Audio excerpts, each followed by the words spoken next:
3 years ago, the Earth suddenly entered an era of spiritual energy revival, and humanity began to explore this mysterious energy. A few lucky individuals awakened supernatural abilities, becoming heroes who exterminated grotesque monsters and were revered, opening the story in a ruined city.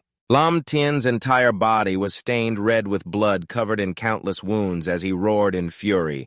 "Li Hu Dong, you damn bitch!" Li Hu Dong coldly plunged a dagger into him, the corner of her mouth curled up in contempt. "This animal's life is really tough, still not dead yet, huh?" Kwang Vu walked over from a distance, his tone casual. "What's wrong? Are you not satisfied yet?" Hearing him, she immediately changed her attitude, her voice sickly sweet. "Brother Kwang, I was getting bored just waiting for you."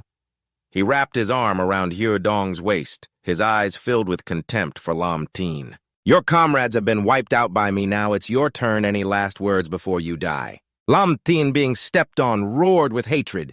"You damn couple, you will both die a miserable death." Kwang Vu burst out laughing, his voice full of mockery. "We don't know how we'll die. But one thing is certain, he stomped down hard, sending Lam Tien falling into the deep abyss, and that is you must die right now." Below, a horde of ferocious monsters growled, their eyes blood red, waiting to tear him to pieces. In his final moments, Lam Tien thought of those who had died unjustly at Kwang Vu's hands, his heart filled with regret. He swore in his heart, "If there is a next life, I will definitely make these wicked bastards pay with their lives. Even if I have to become a demon, I will force them to pay in blood," just when it seemed everything was over. Suddenly, a series of system notifications appeared. The Supreme Martial Path has been activated, detecting the host is in mortal danger. Beginning time reversal due to the host's insufficient points. The time of reversal will be random, now initiating 3, 2, 1. In a flash of light, Lam Tien woke with a start, his eyes wide open. In front of him was a TV screen showing a soccer match. He frantically touched his chest. "I'm alive, wasn't I already killed by them?" In his confusion, a system panel suddenly appeared, making him almost scream. A notification sound rang out. "The Supreme Martial Path system has bonded with the host. Please select an attribute to begin cultivation." Lam Tien was stunned, reborn, and with a legendary system thinking of Kwang Vu and Li Hu Dong, his heart boiled with hatred. "This time I will make you pay." Calming down, he looked closely at the system panel and suddenly realized, "It seems I've returned to 1 month before the spiritual energy outbreak right now. No one knows that spiritual energy is quietly recovering. After the spiritual energy awakens, not only humans but also plants and animals will undergo super mutations. Spirit fruits will appear, and eating them can grant extraordinary abilities. The heavens will also change. Auroras, meteor showers, and lightning will descend. Whoever seizes the opportunity will become invincible." Lam Tien was excited. 1 month is enough for me to prepare.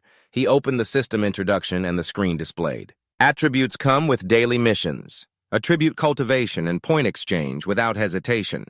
He immediately chose the strongest fire attribute. A blinding light flared up and the system announced, "Extracting a fire attribute cultivation technique, please wait."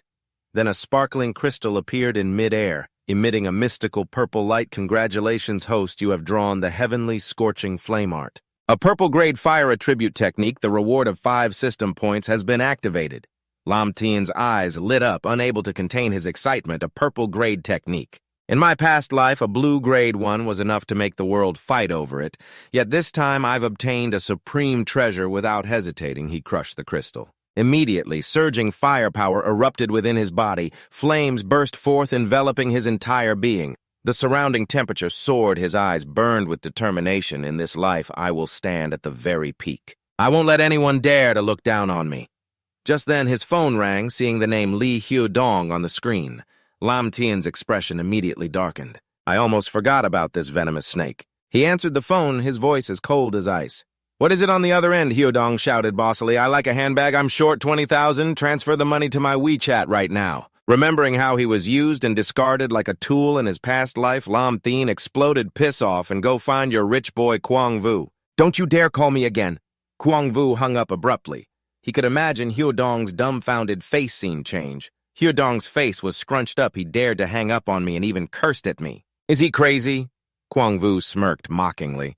"Looks like your little puppy is suddenly rebelling, huh? Or did he take the wrong medicine?" Seeing him teasing, she immediately acted cute, wrapping her arms around Kwang Vu's arm. "I was just trying to please you, brother Kwang. Who cares about that loser anyway?" Flattered, Kwang Vu was thrilled and immediately bought her a whole expensive dress scene change. People's Hospital Lam Tien was drenched in sweat, panting heavily, damn it. If only I had asked Voutin for the hospital's name before I've run to 3 places and still haven't found it. He suddenly remembered what Voutin once said. Her father thought she was sick and forced her to take tonics, which destroyed her ice element. She even gained weight, clenching his fist. Lam Tien vowed in this life, I will not only protect her but also help her have no regrets when the spiritual energy awakens in the hospital room. The doctors were bewildered surrounding the hospital bed, one exclaimed. All her vitals are normal, but her body temperature is abnormally low. A man, Old Tu, rushed over anxiously. Please save my daughter, Old Lee, the doctor standing beside him nodded. Let me check her pulse first. After examining her, he asked, where did she go recently? Old Tu quickly replied, last month I took her to Iceland to celebrate. Her admission to Tan Bak University, she just came back on Wednesday, and then this happened. Old Lie's face was grave. She has been invaded by cold energy. She needs an item of extreme yang to neutralize it. I will write a prescription. We must hurry, or it will be too late. Old Tu immediately bowed in thanks. Old Lie turned away and sighed. I'm just doing my best. Whether she lives or dies is up to fate. Stop. Lam Tien barged straight into the room, his steely voice ringing out. Old Tu was stunned, while another doctor asked Old Lie, is this your disciple? Old Lie shook his head. I don't accept disciples. Seeing the situation, the other doctors rushed towards Lam Tien, trying to push him out while shouting, where did this brat come from? Can't you see this is an emergency room?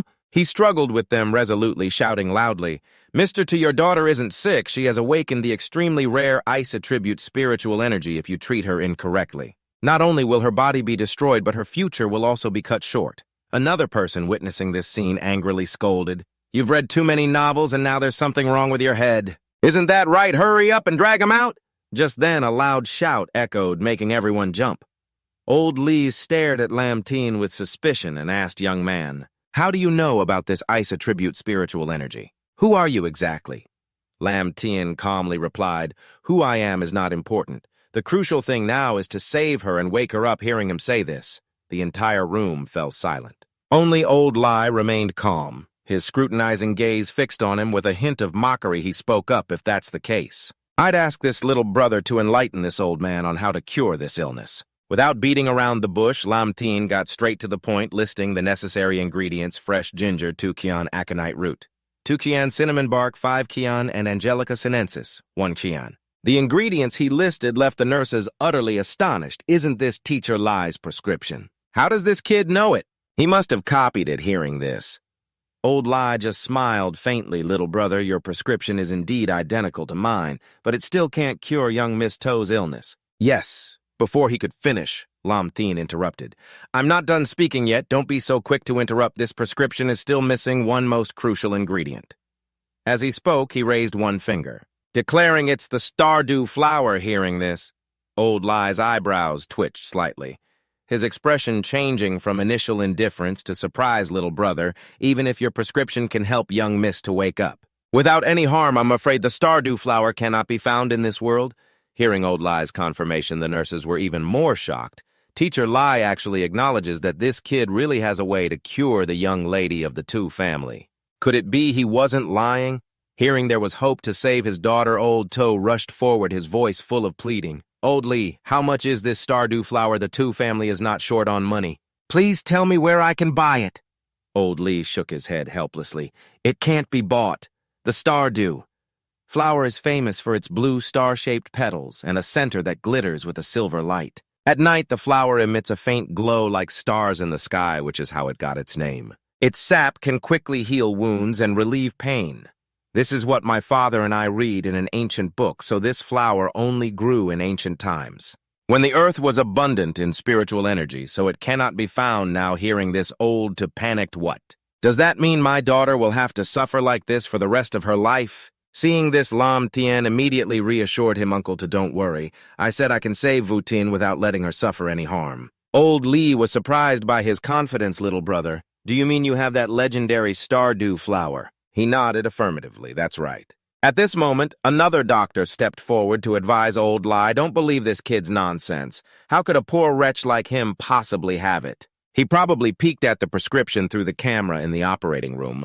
How could a brat like him have medical knowledge superior to mine? Hearing this, Old Lie turned and asked back then, how do you explain the matter of the Stardew flower? The doctor answered flusteredly, he must be making it up. That thing sounds like a prop from a game. Ignoring the whispers, Lam Tien opened the points exchange interface from the system announced. The points exchange interface is now open for the host. What does the host wish to exchange? Lam Tien requested the starlight flower. After spending 5 points, he successfully received a starlight flower with the spirit herb in hand. He held it up before everyone and declared, "Stop arguing." Look at this. Old Lai saw it and exclaimed excitedly, "Starlight flower, it really is the legendary starlight flower." He turned and asked little brother, "Do you truly possess this spirit herb?" Lam Tien replied confidently, "Now do you believe that I can cure Voutin?" Old Li clasped his hands. His voice sincere, little brother. This old man was too agitated just now. "I hope you can forgive me. Please save the Sioux girl." Lam Tien and the others approached the hospital bed. Voutin lay there barely breathing. Looking at her, he silently vowed to himself that in this life he would not let her suffer any pain. He then took the starlight flower and gently brought it near Voutin's body. Seeing a positive sign, a nurse exclaimed excitedly, "She's warming up. Her body temperature is rising steadily now." A moment later, Voutin slowly regained consciousness. As soon as she saw Lam Tien, she looked bewildered and stammered, "You are?" He smiled gently and said, "Get some good rest. We will meet again soon." After that, he turned to old Sue and instructed, "Voutin's body has recovered. You should buy a lot of nutritious food to help her recuperate." Old Sue was overjoyed and thanked him profusely. Lam Tien hurriedly left. Seeing him leave in such a hurry, Old Lai quickly called after him, "Little brother, if you have time, would you sit down for some tea and a chat with this old man?" Lam Tien tactfully refused. "I have other matters to attend to. We can chat some other time when there's an opportunity." Old Lai frowned, his eyes full of curiosity. "What's your name?" Lam Tien casually waved his hand. "I'm Lam Tien." Late at night, in a small room lit by the dim glow of a computer screen, Lam Tien was diligently typing, sweat beading on his forehead. He recalled an article from his past life detailing the levels of cultivation. After the spiritual chi recovery, after a while of searching, he suddenly exclaimed, "Found it, the spiritual chi of the cultivation world." He clicked his tongue in dissatisfaction. "In my past life, the spiritual chi awakening was too abrupt. When I died, I had only reached the third realm iron vein. This time I must go much further in the sauna." Hot steam billowed up. Lam Tien sat cross-legged in the middle of a tub of water. The heavenly scorching flame art circulated throughout his meridians. The spiritual chi around his body surged like a tidal wave. This purple-grade cultivation technique is truly terrifying. I've only practiced for 1 session and my spiritual power has already soared. He clenched his fists with burning determination. "In this life, I must reach the Emperor Venerable Realm." At the same time, in a secret office, Luan looked at Old Lai. "You mean you met a young man who had a starlight flower? Could it be that he also cultivates spiritual chi?" Old Li nodded in confirmation. "That's right, Director Liu. I am certain he is a spiritual chi genius. If he is nurtured, he could change the state of the world in the future." Hearing this, Luan immediately handed a photograph to Lan Nguyen. "Investigate him thoroughly now." Understood. Turning to Old Lai, she said with satisfaction, "If what you say is true, you've rendered a great service back in the steamy sauna." A wave of pressure exploded from Lam Tien's body. The shock wave made a glass of water on the table tremble. He opened his eyes in amazement. "I didn't expect the purple-grade technique to be this powerful. I've just started practicing, and I've already reached the second stage of the spirit awakening realm." Creak, the bathroom door swung open. Lam Tien stepped out, rubbing his ravenous stomach. "I'm starving to death. I have to find something to eat." Hurriedly getting dressed, he rushed out of Unit 4, muttering to himself, "I have to go to the nearby convenience store to buy food. At this point, I could eat a whole cow." On a nearby streetlight, Lan Nguyen observed silently, comparing the photograph with the figure of Lam Tien. Striding below, a corner of her mouth lifted. "Found you." Whoosh, a strange object suddenly flew towards Lam Tien. Boom. An earth-shattering explosion rang out, kicking up a cloud of dust and smoke. From within the smoke, a mutated dog the size of a calf emerged, its eyes blood red and its sharp claws gleaming. Lam Tien pursed his lips. "Looks like the mutations have already begun." The monster growled, a foul stench assaulting his nostrils, causing him to wrinkle his nose and cover it. "What a disgusting thing!" Grrr! It charged forward like a whirlwind, its sharp claws swiping in all directions. Swish! Lam Tien dodged in time, but the monster quickly whipped its iron-like tail at his thigh. A sharp pain shot through him. He gritted his teeth and looked at it, his hands bursting into flames. "It's time for the flames to devour you." Leaping into the air, he shouted, "Flame Fist of Annihilation, bam!" The fiery punch landed squarely on the dog's chest, making it howl as blood spurted out like a fountain. From a distance, Langu's eyes widened in horror. Impossible, he took down a first-order mutated beast with a single blow. Lam Tien didn't hesitate, throwing another punch to finish it off. He looked at the monster's corpse with contempt. "You thing that doesn't know life from death." His stomach rumbled violently. He hurriedly ran off, throwing another punch. "Just made me hungrier. I need to find food fast." Langu trembled as she looked at the scene. The monster's iron tail was broken off. Lying in a pool of dark blood, she thought to herself that sound just now wasn't his bones breaking, but its tail. Watching Lam Tien's retreating figure, she quickly took out her phone. "I have to report this immediately. What on earth is his body made of?" The next morning in the bathroom, Lam Tien brushed his teeth while looking at his haggard face in the mirror, thinking to himself, "After waking up today, my body is aching intensely. It feels like I've just been beaten to a pulp. It seems I need to continue cultivating to consolidate my strength." As he stepped into the living room, the TV was broadcasting an emergency news report. The announcer reported this morning the temperature on the peak of Purple Cloud Mountain reached an abnormal 81 degrees Celsius. All visitors to Purple Cloud Mountain are advised to be cautious to ensure their safety. He reassured the public, "Do not believe the rumors that the high temperature can eliminate humidity. It is merely the ozone layer that is being affected." Hearing the news, Lam Tien's eyes widened in surprise. He tried to search his memories and suddenly realized that the ozone layer on Purple Cloud Mountain wasn't damaged at all. Instead, a fire attribute spiritual chi was appearing there. It was extremely powerful. Realizing this was a once-in-a-thousand-years opportunity, he hurriedly grabbed a jacket from a chair, determined to set out and seize the chance to absorb this potent fire attribute spiritual chi. Just as he stepped out the door, Lam Tien unexpectedly ran into an uninvited guest, which stunned him. He saw Dong shamelessly and brazenly demanding he pay for a bag worth 200,000. He immediately shouted, "You shameless woman, get lost and stop bothering me," she replied arrogantly and without shame. "Lam Tien, I know you're deliberately acting this way to make me interested in you." "Interested in you, but I'm warning you, if you don't obediently give me the money right now, I really won't let this matter go." Lam Tien couldn't be bothered to argue. He turned and walked away coldly, tossing out one phrase, "Piss off. You'd best not come and bother me again."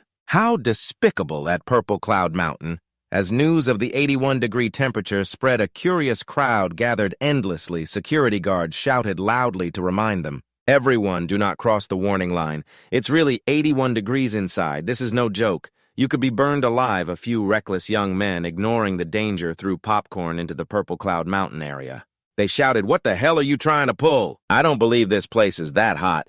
But as soon as it touched the area, the popcorn immediately popped and sizzled, turning into black charcoal. The crowd screamed in terror. "Oh my God, is it really that hot? Don't push forward again, it's dangerous inside." Lam Tien had just arrived and was observing from the roof of a car, thinking to himself, "Just as I expected, the fire attribute energy here is unimaginably powerful." After considering it, he determined that if he could absorb all of this energy, my strength would leap to a whole new level.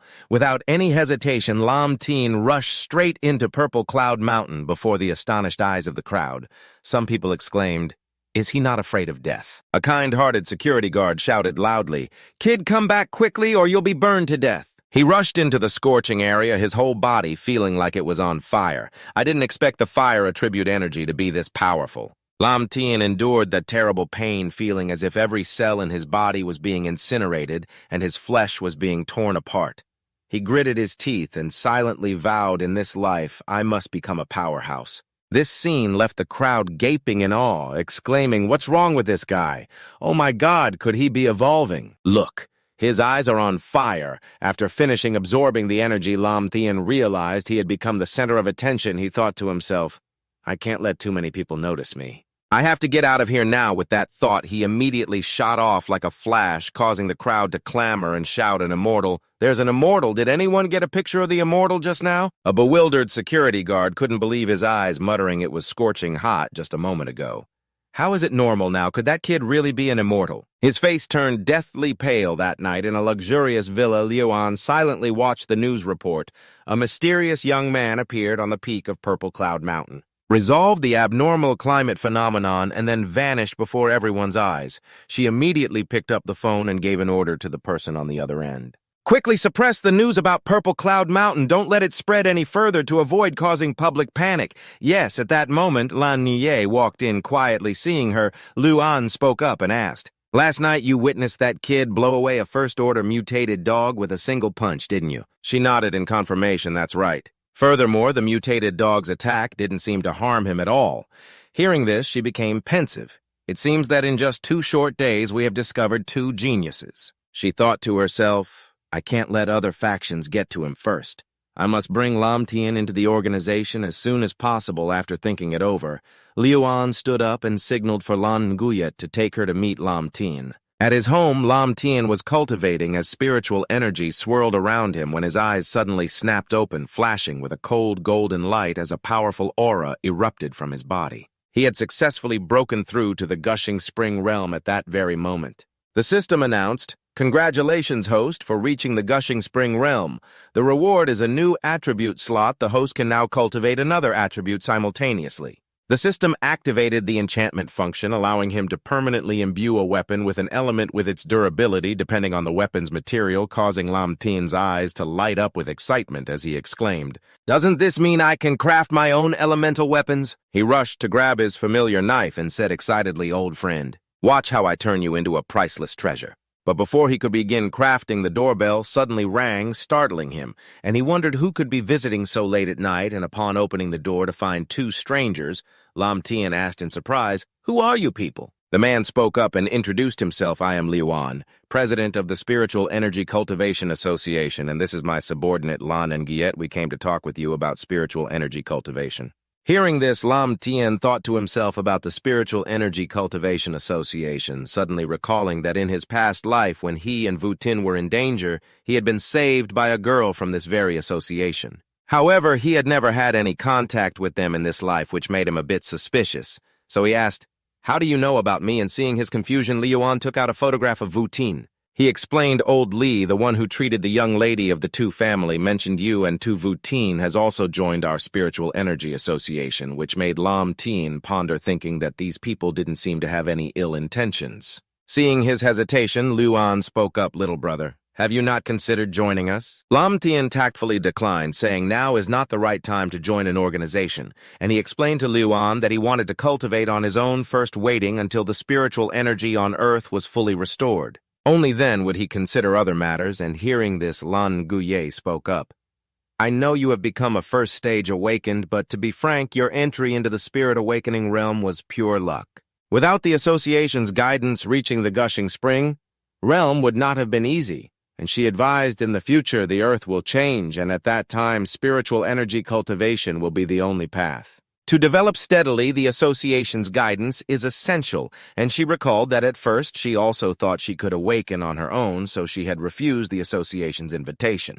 After nearly 3 years, she still hadn't reached the spirit awakening realm, but after joining the association in less than 1 year, Lan Nguyet successfully broke through to the spirit awakening realm. She continued to persuade him with the association's support. Within a short 3 years, you could become a second segment Gushing Spring Realm expert, and upon hearing this, Lam Tien was startled and asked Lan Nguyet, "How old are you this year?" And she cheerfully replied, "Almost 21, and hearing this, he thought to himself that this girl's talent was merely average. But to keep the peace, he didn't say it out loud, merely smiling and giving a thumbs up as he praised, "It's nothing, I just think you're a genius is all." Lan Nguyet proudly replied, "Everyone in the Spiritual Energy Cultivation Association is a genius, and being a genius is just the threshold for joining," as Luan continued his persuasion. "If you join the association, we'll provide countless resources and support," but he was interrupted as the phone in his pocket suddenly rang, and Luan quietly excused himself to Lam Tien and stepped into a corner to answer it. The person on the other end of the line urgently reported, "President, a second-stage mutated beast has appeared just 30 kilometers from the city," and Luan asked excitedly, what is its attribute? But the other person replied, "It's not yet clear. But it might be a giant python with a poison attribute," and he immediately ordered, "Yes, lock down the area right away. I will bring Lan Nguyet there." Hanging up the phone, he turned to Lam Tien with an apologetic voice. "I'm sorry, little brother, something urgent has come up on my side and we have to leave immediately. Let's continue our conversation another day." Watching the two of them leave, Lam Tien silently made a resolution in this life. I must become stronger so as not to repeat the regrets of my past life, but with his current strength at the early stage of the Gushing Spring realm. Leveling up would be no easy task, and thinking this, he opened his device and began searching for a location with fire attribute spiritual energy. But while he was engrossed in his search, his phone suddenly rang, making Lam Tien jump. He answered the phone irritably. "Tien Bang, what are you calling for in the middle of the night?" And from the other end came a desperate cry for help. "Brother Lam, save me, my family's villa is haunted." He cursed in annoyance. "Are you insane? What kind of ghosts are you talking about?" Tien Bang stammered. "I'm not lying to you. The mountain behind my family's villa has been struck by lightning all day without a single drop of rain." And hearing this, Lam Tien thought to himself, could this kid have awakened the rare thunder attribute spiritual energy? He quickly asked Little Thoy, "Describe the lightning situation at your place clearly," and Tien Bang replied with a tremble, "It's pitch black at my house, and the thunder and lightning are striking relentlessly." Brother Lam, save me, and Lam Tien immediately concluded that this was the sign of awakening thunder attribute spiritual energy, explaining to himself that spiritual energy attributes were divided into 3 tiers, common attributes being water, fire, wind, and earth. Rare attributes being ice, light, dark, and thunder, and the legendary attribute being void. Excited, Lam Tien rushed outside, thinking if there's really thunder spiritual energy, then I'm about to strike it rich. Before hanging up, he instructed in a stern voice, "Tien Bang, I'm on my way. Surround the mountain near your place, and don't let anyone in, understood?" Tien Bang, hiding behind a door, replied fearfully, who would possibly come in this kind of weather? Meanwhile, in another location, a woman signaled to 2 men to carry out a mission with her, and the blonde-haired man asked excitedly, "Big sis, where are we going?" The red-haired woman replied, "A mountain is awakening with super strong thunder spiritual energy, and we must collect all of this energy." Before the disaster could spread, Lam Tien quickly left his home. Following Tien Bang's directions after a long journey, he stood before a towering mountain rumbling with thunder and lightning, and seeing the sight, he rejoiced. It really is thunder attribute spiritual energy. I'm rich. Without hesitating, he rushed up the mountain, and the system displayed a notification. The thunder attribute is a rare type and requires double the spiritual energy of a common attribute. Are you sure? And Lam Tien immediately confirmed. The system began to draw a thunder attribute cultivation technique, and a moment later a gemstone sparkling with blue lightning appeared as the system announced congratulations to the host for drawing an attribute cultivation technique. Blue thunder rushing thunder. Art Lam Tien took it and exclaimed with excitement, "No wonder it's a rare attribute, even though it's a blue-quality cultivation technique. This power is just too terrifying." Thunder attribute spiritual energy, here I come. At the same time, the other 3 people arrived at the foot of the mountain, and the blonde-haired man looked at the fierce lightning on the summit and exclaimed in alarm, "Big sis, can we really control this thing?" The person beside him asked worriedly, "That's right, Big sis, is this thermos flask reliable?" The red-haired woman snatched the flask from his hand and yelled, "Give it here and cut the chatter." Then she frowned, sighed, and decisively aimed the flask at the heart of the lightning, causing the flask to absorb the thunder energy violently. The 2 young men cheered from the sidelines, "Go, Big sis, you're awesome, Big sis." But after just a few minutes, cracks appeared on the thermos, and she was shocked. The spiritual energy is so strong that the flask can't withstand it. The next second, the flask shattered with a heaven-shaking explosion, and the red-haired woman was saved just in time by her subordinates as the lightning in the sky grew even more ferocious, as if it wanted to tear space itself apart. Everyone panicked and shouted, "Run, the spiritual energy is out of control." As they were about to flee, the blue-haired man heard a noise in the bushes and turned around, startled, and Lam Tien stood up like a phantom, his cold expression terrifying the red-haired woman. The moment she saw him, she urgently warned, "Run away quickly. This is not a place where ordinary people can come." Ignoring them, Lam Tien charged forward, shouting, "I've come for this." Seeing him charge into the lightning, everyone was horrified. "It's over. This guy is definitely dead." And one person shouted, "Holy crap, what happened to you that made you so suicidal? Did you get cheated on or something?" As the lightning crashed down with flashes that tore the sky, and Lam Tien charged in as a bolt struck him, directly causing him to roar in pain, while outside the 2 young men stared with their eyes wide and jaws agape. "Is he that tough? Oh my God, could he be an immortal?" The red-haired girl broke out in a cold sweat and exclaimed, "How is he completely unharmed? Could it be that he has awakened the super-rare thunder system spiritual energy?" The crushing pressure of the lightning forced Lam Tien to his knees, but he stubbornly resisted, shouting, "You want to make me kneel before you. Don't even dream of it!" Lam Tien's eyes blazed as he roared, "In this life. This sky will no longer obscure my sight, and this earth will no longer control my heart. I want all living beings to understand my will. I want all Buddha's souls to be scattered to the winds."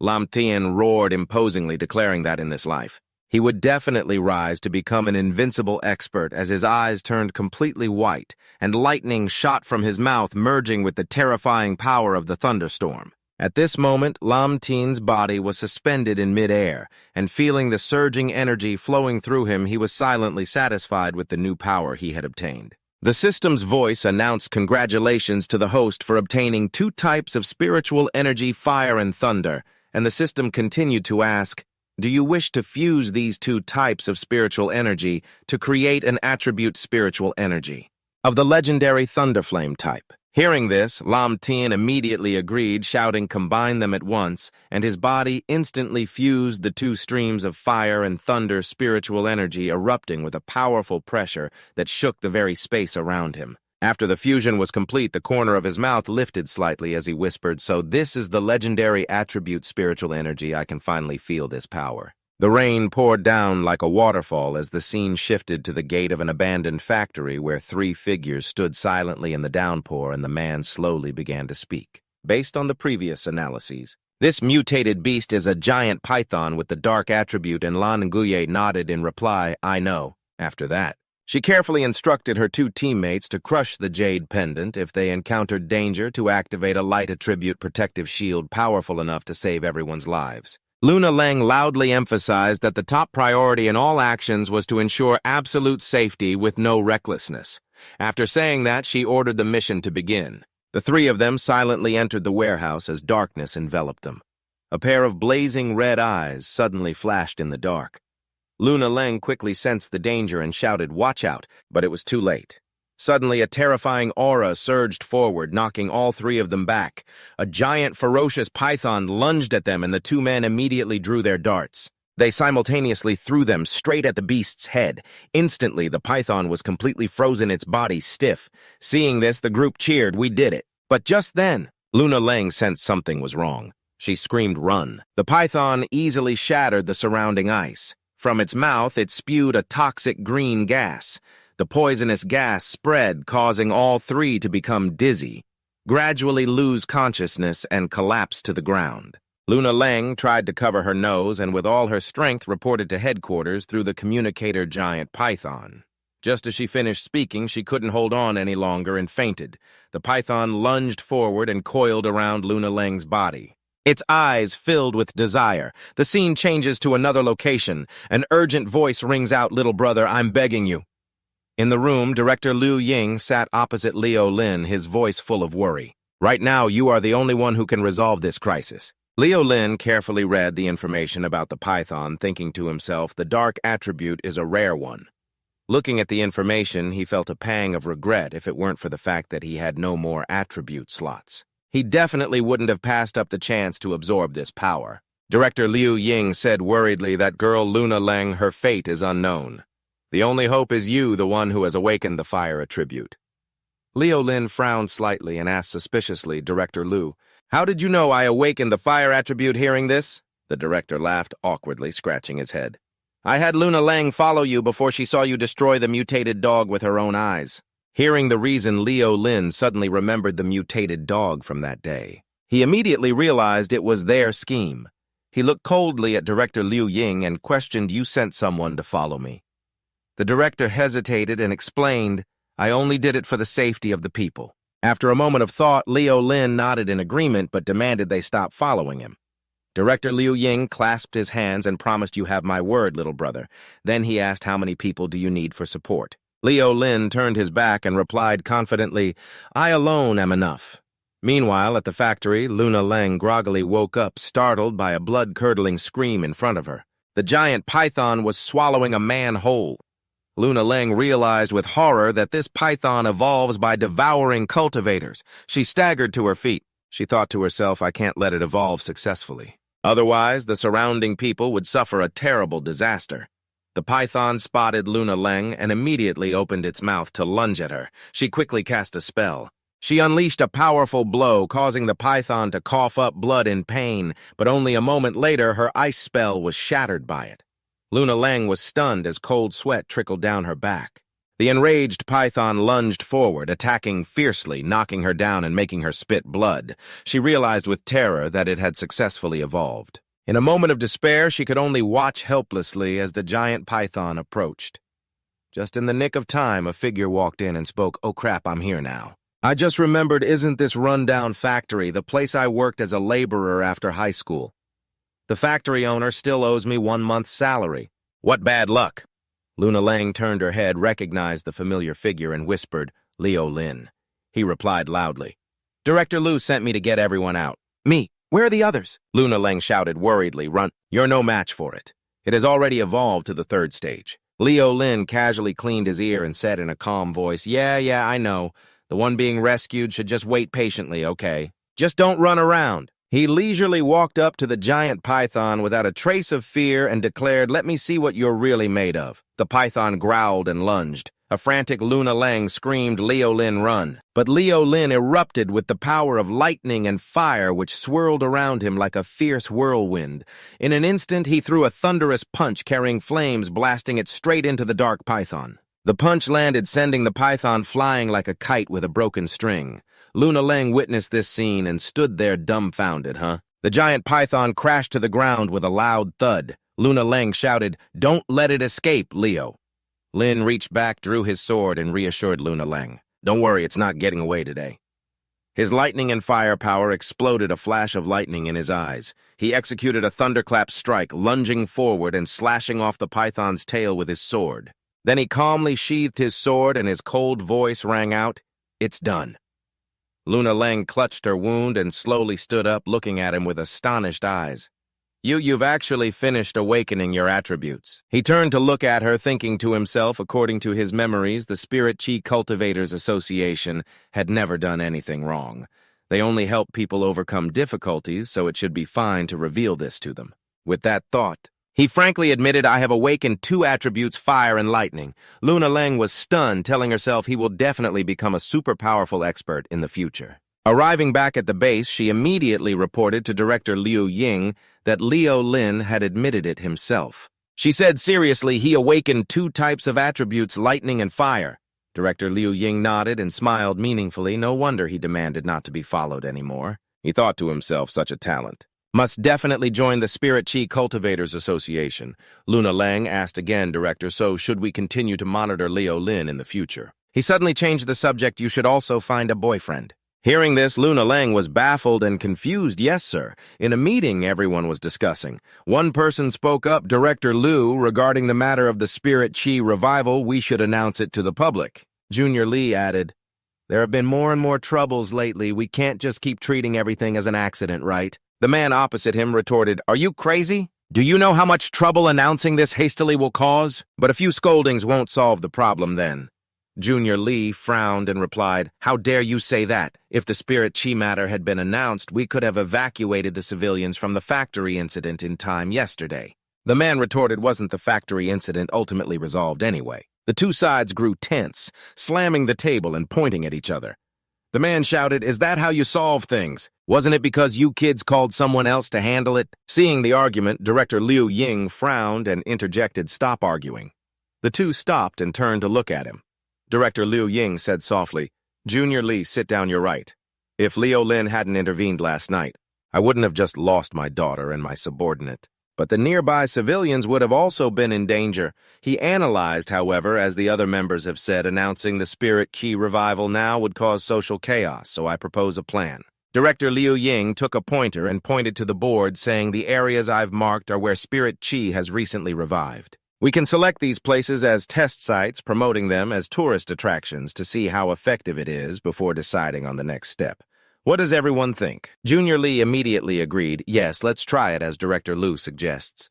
The man next to him praised as expected of the director to come up with such a clever method. Director Liu Ying took out a file and continued, "If there are no other opinions, let's discuss the next matter."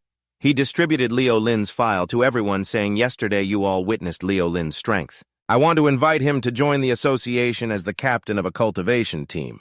What do you all think? One person spoke up, I don't object to him joining, but making him a captain right away isn't that a bit much? Junior Lee agreed, that's right, no one becomes a department head right after joining, you have to start from the bottom. Director Liu Ying persuaded you've all seen his strength, he's an awakener of 2 attributes, lightning and fire. If we give him too low a position, I'm afraid it will not only make him dissatisfied, but it's also unwise to offend such a talent. Oh, Junior Lee suggested let's arrange a test for him. The other man agreed, that's right. To be a captain, you need more than just strength. Director Liu Ying laughed. Oh, so this is your idea, don't regret it. Early in the morning, the scene shifts to a large building. Leo Lin, who was sound asleep, was suddenly startled by a noise. He shot up in bed, wondering if there was a burglar. Annoyed, he stepped out of his room. Muttering, damn it, I'm so poor, I can only afford the cheapest instant noodles and someone still dares to rob me. If I catch you, I'll show you.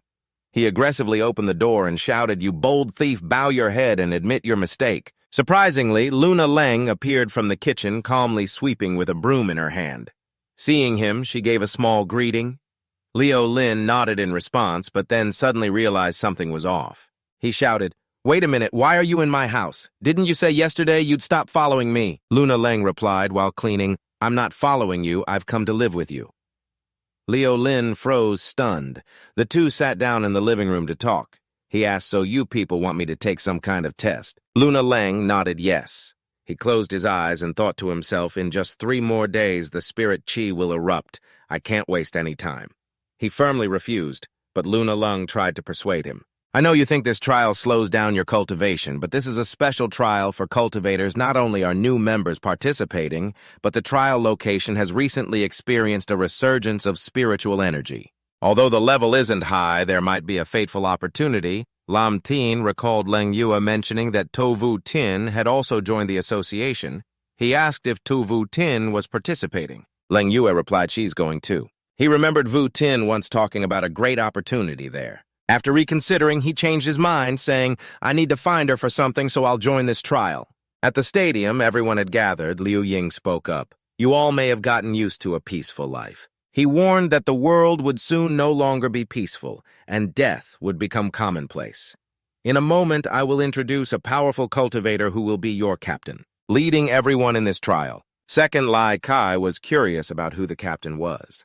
She recalled a conversation with someone in the association about a cultivator who glowed with light, but that person didn't believe it, thinking that no one could be that strong. Seeing her in thought, Tien Puang asked Sister Qi, what are you thinking about? Li Qi shook her head, nothing, just wondering what kind of person the upcoming captain is. Tien Puang sneered, what captain? Probably some rich young master here to coast by seeing a girl he's trying to show off. When that kid gets here, I'll teach him a lesson so he knows who's in charge here. Li Qi sighed in frustration and told him to behave and stop bragging. Afterward, Leng Yue walked beside Lam Tien, introducing the team. He would lead 5 people, 2 women, 3 men. Lam Tien assessed that aside from Voutin's ice attribute, the others had rather ordinary attributes. Leng Yue pointed to one person and emphasized, you need to pay attention to Lu Tien Puang. He used to be a gangster's henchman. He unexpectedly awakened the wind attribute, but his personality is still hard to control. Lam Tien nodded, got it. As the 2 of them approached the area where everyone was gathered, Liu Ying announced that the group's captain had arrived. Lam Tien stepped forward, exuding a majestic aura. Attracting all eyes towards him, Voutin was slightly surprised, thinking to herself, isn't he the person my father mentioned, the one who saved me? Li Kai was also stunned, thinking it's him, the person who was struck by lightning on the mountain that day. Liu Ying spoke up, introducing Lam Tien as your captain. As he was speaking, a voice interrupted hold on Liu Ying, asked in surprise, Lu Tien Puang, do you have a problem? Lu Tien Puang replied with a disdainful look, Chief Liu, what's this kid's strength like? Shouldn't you let us test him with a few moves? Otherwise, once we're inside, who will listen to whom? Lam Tien smirked with an amused smile and asked back, what kind of show do you want to put on? Lu Tien Puang replied with a smug grin, of course we have to spar with us brothers. Lam Tien said coldly, without any respect, a piece of trash like you at the first realm of courageous spring is worthy of fighting me. Being openly disdained, Tien Puang turned purple with anger and shouted, you brat, are you looking for death? He erupted with a powerful aura and charged straight at Lam Tien. Lam Tien remained calm and taunted, is that all you've got? Just as Tien Puang rushed over, Liu Ying immediately dashed forward to block the attack. He warned sternly, Lu Tien Puang, do you dare to disobey the organization's orders? Tien Puang stammered, Chief Liu, that's not what I meant. But to be a captain, you must have strength. He turned to look at the crowd behind him and continued otherwise. The brothers won't be convinced, right?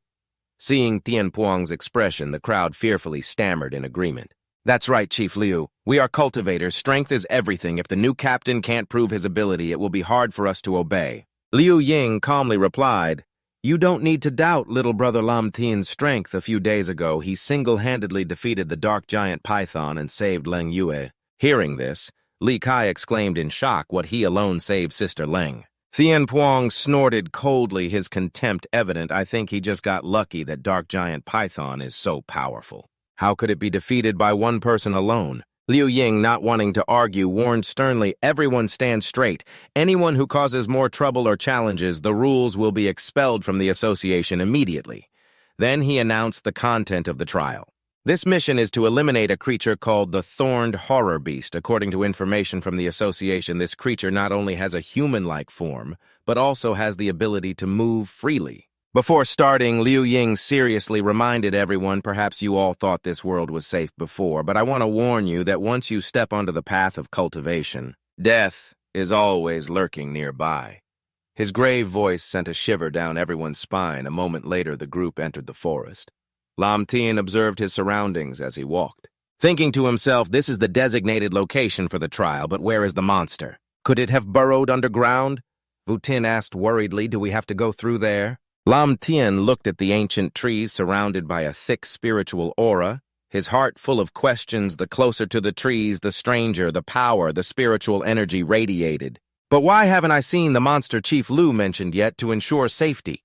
He raised his voice to warn everyone not to get close to those ancient trees. He walked ahead, ordering everyone to continue searching for clues about the monster. Voutin and Li Qi obediently followed immediately. Tien Puang, standing behind, said arrogantly, Captain Lam, You're not scared, are you? Don't tell me you're worried those ancient trees will uproot themselves and attack you. The crowd behind burst into loud laughter, mocking, Ha ha, that's hilarious. Lam Tien replied wearily, I've already warned you. If you insist on not listening, you'll bear the consequences yourself. Tien Puang angrily turned and walked away, saying, Yeah, I want to see what kind of damn thing is over there standing before an ancient tree. Tien Puang wondered curiously, could this tree be something special? Why is the spiritual energy so strong? One of his men behind him eagerly suggested, Boss, the spiritual energy here is so abundant, if we cultivate here, we'll definitely level up. Tien Puang thought excitedly, if I absorb all this spiritual energy, I can advance to the third realm of Courageous Spring. By then, even Leng Yue will have to listen to me thinking of the prospect of being surrounded by beautiful girls. Tien Puang laughed gleefully, Brothers, while the spiritual energy is abundant, hurry up and cultivate. The three of them immediately sat down and began to cultivate. Voutin asked worriedly, Captain Lam, will they be in danger? Lam Tien replied, No need to worry. If there's a problem, I'll step in. Li Kai turned and asked Captain Lam, We've met before a few days ago, right? Lam Tien was surprised. Have we? I don't remember at all. Where was it? Li Kai replied, On the mountain that was struck by lightning. Lam Tien suddenly remembered and smiled. Oh, so it was you. Were you having a picnic there that day? Li Kai said irritably, What picnic? That day, I was sent to handle the outbreak of lightning spiritual energy, and because of you, I was scolded by my superiors for several hours. She resentfully blamed Lam Tien entirely. I told them there was a man absorbing the lightning spiritual energy.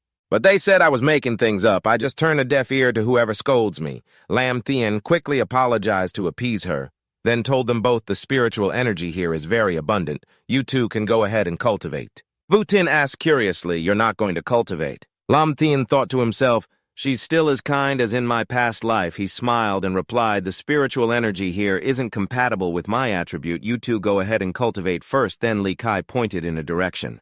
Before she could finish her sentence, a scream rang out. Boss, save me. Lam Tien was startled and looked over only to see Tien Puang's group suddenly wrapped up by the branches of the ancient trees and pulled into the air. Lu Tien Puang trembled in panic, shouting, What's happening? Why are these branches moving on their own? The other two screamed in fear, Boss, save me, I don't want to die. Tien Puang tried to stay calm, pulled out a dagger and reassured them, I'm coming to help right now. He rushed forward and stabbed the branch with all his might, but the branch was unharmed, leaving Tien Puang horrified. How can this be? One of them shouted, Boss, watch your left. Tien Puang quickly turned his head, but it was too late. A branch whipped towards him, striking him hard and making him cough up blood. Remembering Chief Liu's words about death always being a companion, Tien Puang despaired, Am I going to die here? The ancient tree stretched out, exuding a powerful aura. Suddenly, a stream of spiritual energy shot out, severing the branch. Thien Puang painfully struggled to his feet and stammered at Lam Tien, who was standing protectively in front of him. Go quickly. Despite his injuries, Thien Puang still tried to stand up. I can't abandon my brothers and run.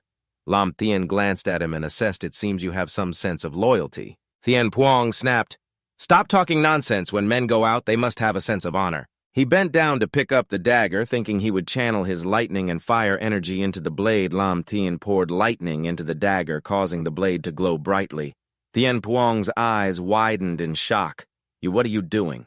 Lam Tien decisively threw the dagger towards the branches. The blade shot forward, forcing the monster to release the man. He hurriedly thanked him. Thank you, boss, Captain Lam. Thank you both for saving me, the monster roared, its whole body covered in thick demonic chi. Lam Tien shouted a warning. This monster is about to reveal its true form. Run now. As soon as he finished speaking, the ground shook violently, causing everyone to stumble and shout, What's happening? Is it an earthquake? The bark of the ancient tree cracked open, revealing the umbral soul tree demon at the third realm of Courageous Spring, transformed into a monster with blazing red eyes. Everyone panicked and screamed, What on earth is this monster? Lam Tien unleashed his spiritual energy to encourage them. Have you forgotten what Chief Lu said? This path of cultivation is destined to be one of life and death. His body overflowing with fierce fire and lightning spiritual energy, he declared coldly, If you fear death, then leave this path now. The ferocious monster lunged forward, but Lam Tien nimbly dodged the blow and leaped up to avoid the next attack. Enraged, it roared and shot a barrage of vines toward him. Lam Tien retreated quickly and snorted coldly as the vines closed in. He unleashed his firepower, and a roaring flame erupted around his body, rushing straight at the monster without pause. He threw a lightning flame fist, combining lightning and fire, which shot toward the back of the monster. The surprise attack made it roar in agony as Thien Puang cried out in shock, Damn it! Is he really that strong? Li Kai couldn't hide his surprise. Is this the power of someone who has awakened the lightning attribute? Looking at Lam Tien, who seemed like a world-saving hero, she thought to herself, that must be it. Meanwhile, at the Spiritual Cultivation Association, everyone was abuzz with discussion. How could this person named Lam Tien possess such power? Liuan walked in and interrupted. Does anyone else have an opinion on Lam Tien's position as team captain? One young man quickly replied, Nothing at all. We will follow Director Liu's lead. Suddenly, the room shook violently, causing everyone to panic. Lan Nguye spoke up, Director Liu, this spiritual energy, could it be? He hesitated. It seems this can no longer be hidden. He revealed that Earth's spiritual energy had fully recovered, and the rules of the world were about to change. An image of the ancient tree monster appeared on the system screen as Lam Tien watched intently, thinking about his past life. Voutin once said there was a fateful opportunity here, but she had the ice attribute while this tree was clearly a wood attribute. Suddenly, a stream of ice spiritual energy shot up high next to the monster. Everyone gasped in amazement. Lam Tien suddenly understood because the Earth's spiritual energy had recovered. A powerful ice spiritual energy had appeared here in his past life. Voutin wasn't strong enough to absorb it. Voutin looked at the monster in astonishment and exclaimed, Captain Lam is so strong, one punch caused the surrounding spiritual energy to erupt. Lam Tien quickly urged her to enter the cave. Absorb the erupting ice attribute spiritual energy. This energy will make you stronger. She nodded and immediately followed his instructions. Lam Tien thought to himself, in this life, he and Voutin must become powerhouses. To make that despicable couple who harmed them in their past life pay a heavy price, he announced loudly, a powerful ice attribute spiritual energy has appeared here since Voutin has also awakened the ice attribute. Let her cultivate here. Everyone wait a moment, then we'll all return safely. As night fell, the group went to a restaurant in a lively atmosphere. Everyone raised their glasses to congratulate Voutin on her breakthrough from the Gushing Spring First Realm to the Gushing Spring Third Realm. Voutin replied radiantly, all of this success is thanks to Captain Lam and everyone else. Lu Thien Puang did a 180-degree turn in attitude, stepping forward with a bottle of wine to say, Captain Lam, I had eyes but failed to see Mount Tai before. I hope you can find it in your heart to forgive my mistakes from now on. 3 other people with tears in their eyes said in unison, Captain Lam, thank you for treating a nobody like me as a friend. From now on, my life, Lu Thien Puang's belongs to you. Lam Tien waved his hand wearily. There's no need to be so dramatic. From now on, we are brothers. Suddenly, a stern voice rang out, ordering everyone to leave the restaurant. A soldier entered and shouted, Everyone leave this place immediately. We need to carry out a mission, please cooperate. Observing the soldier, Lam Tien realized he was no ordinary soldier, but exuded the powerful aura of a cultivator. He frowned slightly, thinking to himself, aren't matters related to spiritual energy Director Lu's responsibility. So who is this squad he considered if the spiritual energy eruption belongs to Lai Kai and the others? This could be their chance to level up. The soldier looked towards Lam Tien's table. Seeing everyone still calm, he reminded them sternly, get out of here now. Tien Puong angrily slammed the table, stood up, and shouted, how insolent. How dare you speak to my big brother like that? Do you have any idea who my big brother is? The soldier coldly pointed his gun at Tien Puong's throat and warned, kneel or die without a trace of fear. Tien Puong grabbed the barrel of the gun and threatened, let's see what you've got. Just as things were about to escalate, Lam Tien shouted stop. 3 hours earlier in a meeting room, everyone was arguing fiercely. The spiritual energy suddenly recovered. We were completely unprepared. What should we do now? The most important thing is to capture the escaped mutated hound. Another person retorted. I said from the beginning that we should have watched it more carefully, seeing everyone bickering. The captain irritably reminded them this is not the place to argue. After everyone settled down, he announced that the top priority was to capture the mutated dog to protect the civilians. He assigned Tu Ton and Trin Ngia the task of capturing the mutated dog before dawn. Yes, Trin Ngia stood up and replied, I guarantee the mission will be completed. He continued, everyone returned to the border immediately. The spiritual energy has fully recovered. The border will no longer be peaceful, everyone replied in unison. Yes, he added, Trin Ngia, you must capture the dog before dawn. Receiving the order, Trin Ngia acted quickly, informing the people in the east to speed up the evacuation. That beast could appear at any moment. Suddenly, he saw someone outside the restaurant. Lam Tien shouted, stop. He stood up and told everyone not to cause trouble for the army. Hearing this, Tien Puong reluctantly complied. Lam Tien looked at the soldier and said, we will leave immediately. The soldier snorted coldly. Humph, consider yourself sensible. The group left the restaurant and Lam Tien continued, this afternoon, the spiritual energy has completely erupted. From now on, we will face a world full of danger. He turned to Voutin. When you get back, cultivate diligently. Your foundation is not yet stable. You must train step by step and not be hasty. Voutin nodded, I know. Captain Lam had only taken a few steps when a voice called out. Little Lam Tien was startled, turned his head and shouted excitedly. Big Ton Trin Ngia cheerfully slapped him on the shoulder. Little Lam, is it really you? Voutin asked curiously, is that an acquaintance of yours? Lam Tien smiled and introduced, this is my best friend from high school, Ton Trin Ngia. Trin Ngia put his arm around his shoulder and greeted everyone with a smile. I'm Lam Tien's good old dad, Ton Trin Ngia. Lam Tien frowned and retorted, you unfilial brat. Clearly you're my good little boy, seeing the two having fun, Li Qi said. Captain Lam will head back first and not disturb you. Catching up with your old friend Tien Puong also spoke up, big brother, we're leaving now. Lam Tien looked at Trin Ngia and praised, you're doing well for yourself, kiddo. Looking at this military rank, you must have achieved great things, right? Trin Ngia chuckled slyly. Little Lam, let me tell you a secret that was just declassified this afternoon. Lam Tien continued, the global spiritual energy has recovered. Right, this topic has been trending all afternoon. Trin Ngia leaned in and whispered, I know you won't believe it, but let me tell you the reason this area is cordoned off. It's because an extremely powerful mutated dog is on the loose. Our team is here to protect the civilians, Lam Tien thought to himself, so that's what this is about. Could this mutated dog be the one Lan Ngiet released during the previous experiment? A soldier reported, Captain Tone, the civilians have been evacuated. Trin Ngia nodded in satisfaction. Good. Now we just have to wait for the stray dog to walk into the trap. Standing nearby, Lam Tien wanted to take this opportunity to see the army's strength. He patted Trin Ngia's shoulder and smiled. Big Ton, let me have a look. Trin Ngia pondered for a moment, thinking it would be good for little Lam to learn about the world's changes early, lest his gentle nature put him at a disadvantage. He ordered Tu Truong. Later, take Lam Tien to the safe zone outside the hunting perimeter to observe our team's strength. Tu Truong nodded. Yes, Captain, all right. Tu Truong led Lam Tien away and reminded him, kid, I don't care what your relationship is with Captain Tun, but later you must listen to my orders, understand? Lam Tien nodded and smiled. All right, thank you in advance, big brother. After that, Lam Tien was taken to a safe area outside the hunting perimeter. From the outside, he observed quietly and assessed them mentally, although these soldiers were all equipped with guns based on the spiritual energy they emitted. They were probably only at the Gushing Spring First realm, however, their overall strength was still quite impressive.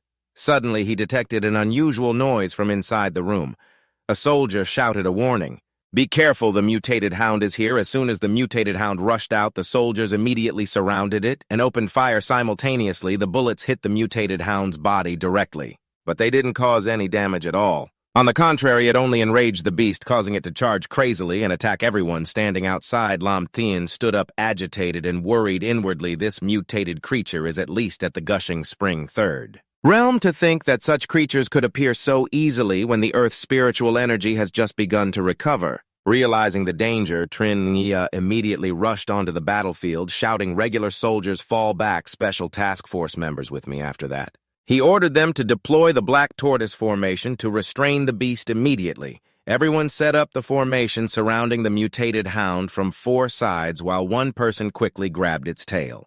While 2 others attacked simultaneously from both sides, the team worked together, delivering a flurry of blows that made the mutated hound howl in pain, its body thrashing violently. Seeing his chance, Trin Nghia didn't hesitate. He channeled his spiritual power, lunged forward, and shouted, "Die." He unleashed a powerful blow straight at the beast.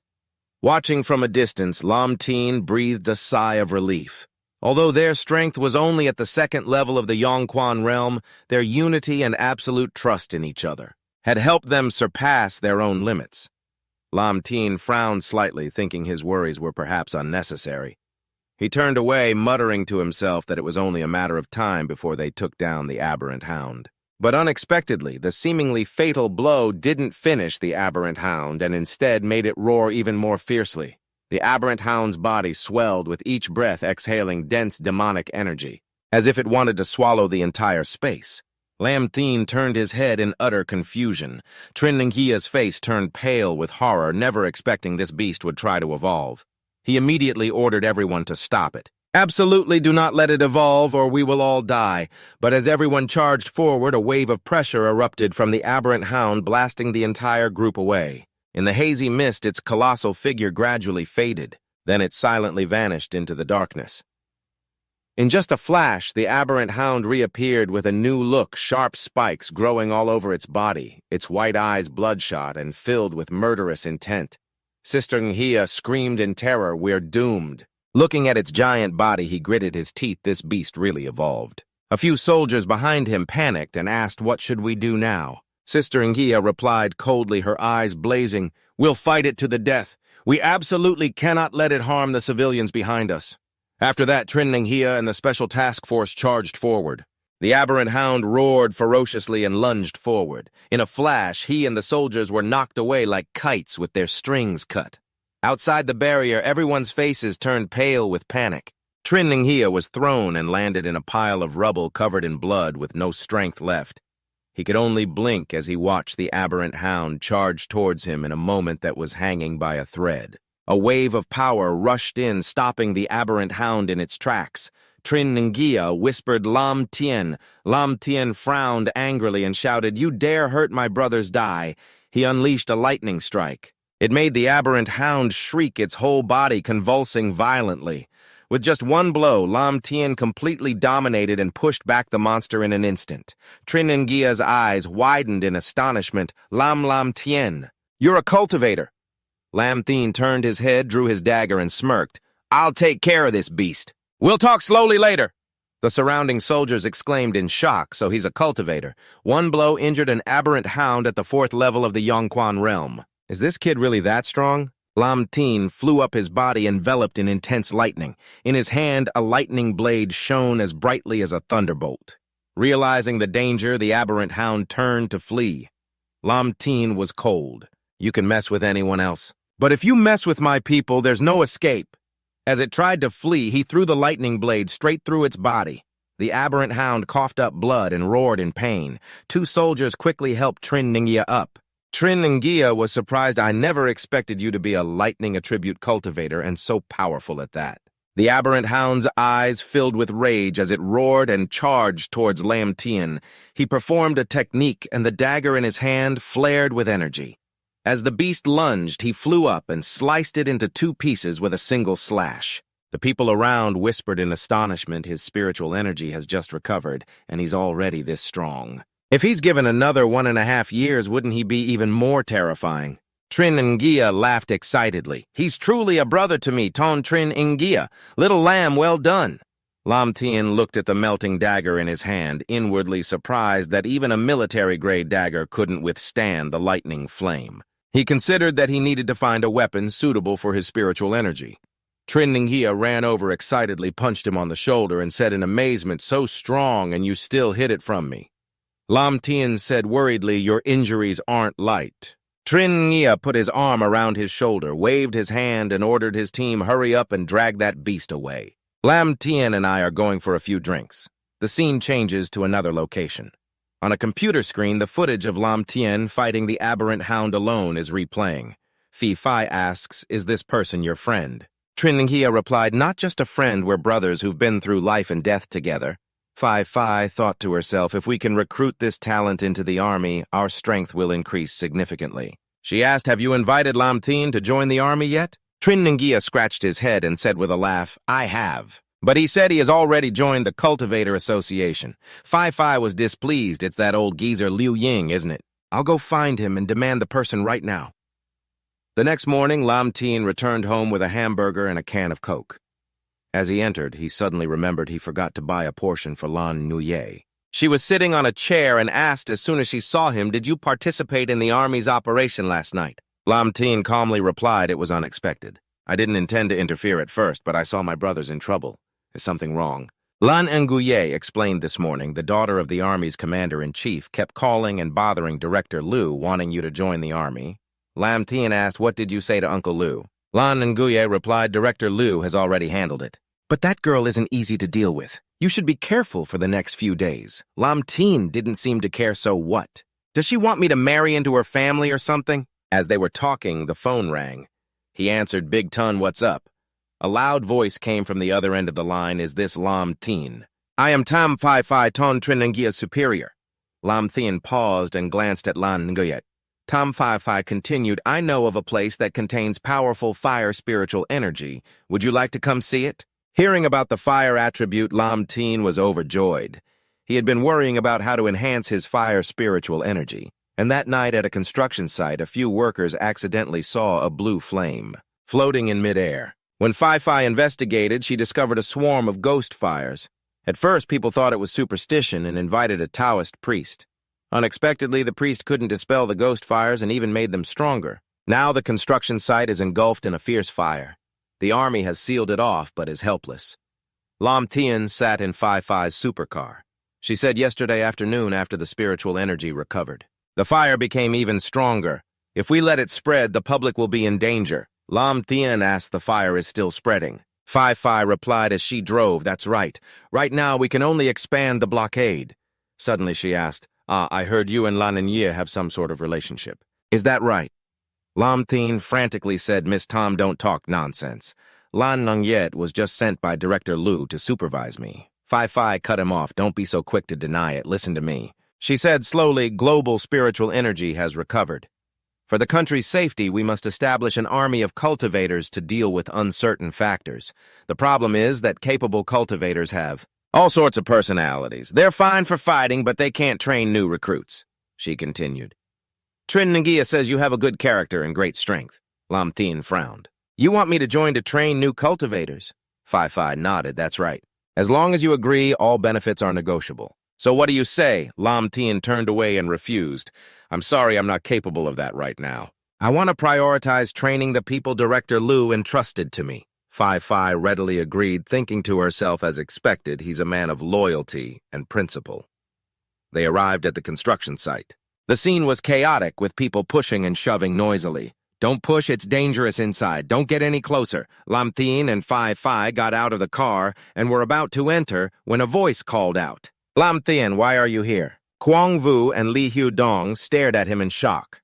Lam Tien thought to himself, why is this guy here? Quang Vu sneered sarcastically, "So you're the one who bewitched Hu Dong. Judging by your style, you do have some substance."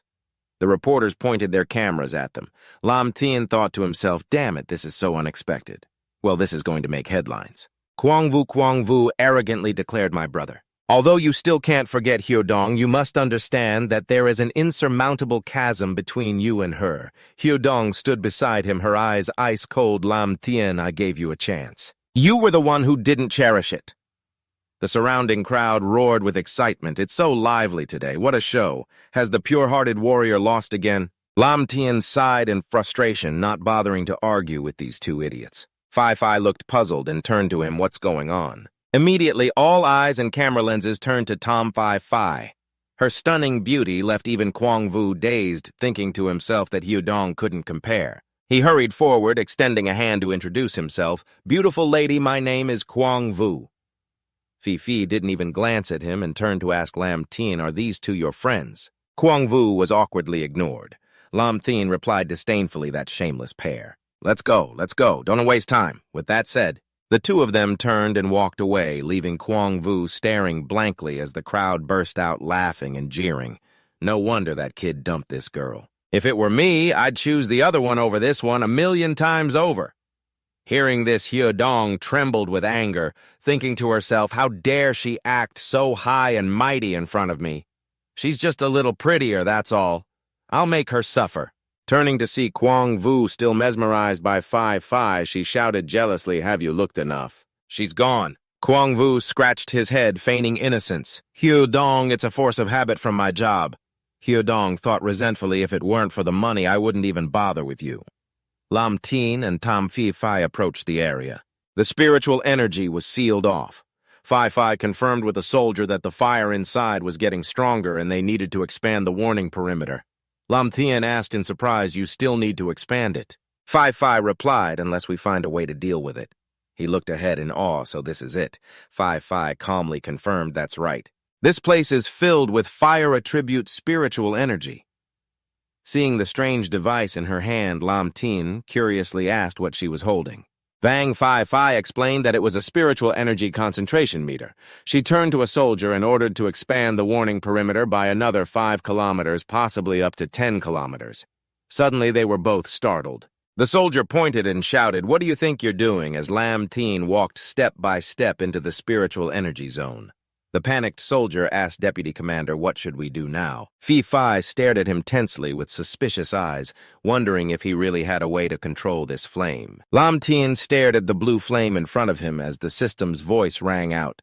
A powerful fire attribute spiritual energy has been detected. Do you wish to absorb it? He curved his lips into a smile. Why turn down a free meal? Without hesitation, he sat down, closed his eyes, and began to absorb the swirling energy stirring the air and alarming everyone. Such powerful energy?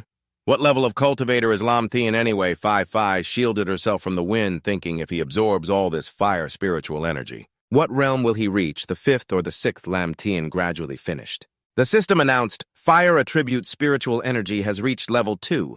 Reward is a chance to draw a new Fire Attribute spell talisman. Yes, his entire body exuded a powerful aura as the system continued. Congratulations, host, for upgrading Fire Spiritual Energy to level 2, drawing a new cultivation technique. Now he made his selection and a golden light erupted.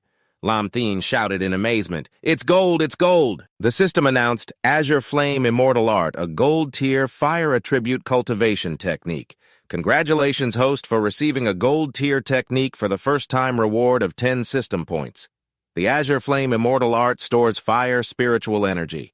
It deals area of effect damage when attacking. Lam Tien excitedly commanded, absorb it now. The dense fire spiritual energy in the sky gradually dissipated and shrank. Fi was astonished. What kind of monster is this kid? How could he absorb all of that powerful fire spiritual energy? A soldier stammered, could he be the incarnation of the fire god? When it was over, Lam Tien calmly walked out. Tam Fi ran over worriedly. Are you okay? He nodded. I'm fine. Thank you for bringing me here. Suddenly, the spiritual energy meter in Fi's hand shrieked violently. She panicked and threw it away, and the device exploded immediately after. Lam Tien dashed forward, holding Fi tightly to shield her. Her heart pounded as she smiled to herself, thinking this man. I must have him at all costs. That evening at a restaurant, Fi asked doubtfully, you mean you absorbed all the fire spiritual energy at the construction site into your body? Lam Tien nodded. That's right. I hope it didn't cause you any trouble. Fi said excitedly. Can you tell me your current cultivation realm? Lam Tien hesitated. Probably the peak of the Brave Spring 4th realm, about to break through to the 5th. Fi was stunned. You're only at the 4th realm. He scratched his head awkwardly. My cultivation method is a bit special, how should I put it? Seeing his discomfort, Fi waved her hand. It's all right, every cultivator has their secrets. If you don't want to say, I won't force you. Lam Tien smiled. Thank you for understanding. Fi continued to persuade him. Have you considered joining our military department? The benefits here are much better than that rotten association. He refused. Not for now. I don't want to join the military department yet. Yes. Fi didn't make it difficult. All right, I won't force you, but I have to report today's events to Commander Tom, or I won't be able to explain it to my grandfather. He nodded, understood. Night had fallen. Langu sat in her room and received a message from Liu on call Lam Tien later to handle the Night Phantom monster mission. The PDF file about the spiritual energy recovery must be handled with care. She replied quickly, yes. Thinking that Lam Tien would be excited about the new mission, Lan Nuye became pensive for a moment. She stood up, closed the notebook, and walked out. Early the next morning, Lam Tien was sound asleep. When he was awakened by the delicious smell of food, he excitedly went down to the kitchen. Langu, your breakfast smells amazing. Hearing no reply, he looked around confusedly and was surprised to see Tam Fi sitting in his house. He jumped and shouted, Tam Fi, what are you doing here? Where did you get the key to my house? Yes, Fi replied cheerfully. I've gone through official military channels to requisition your house as a secret military location. Lam Tien was furious and yelled, What do you mean official? There's nothing official about this. He stormed to Lan Nguye's room and banged on the door. Lan Nguye, don't hide. Come out here. What kind of house sitting is this? But the room was empty. He was bewildered. Where is she, Tam? Fi walked over and said, When I arrived, there was no one in the house. Could it be they knew I was coming and retreated suddenly? Lam Tien spotted a strange object. He curiously walked over, picked up the notebook, and his expression darkened as he read the words, Night Phantom Mission. Phantom Monster. Yes.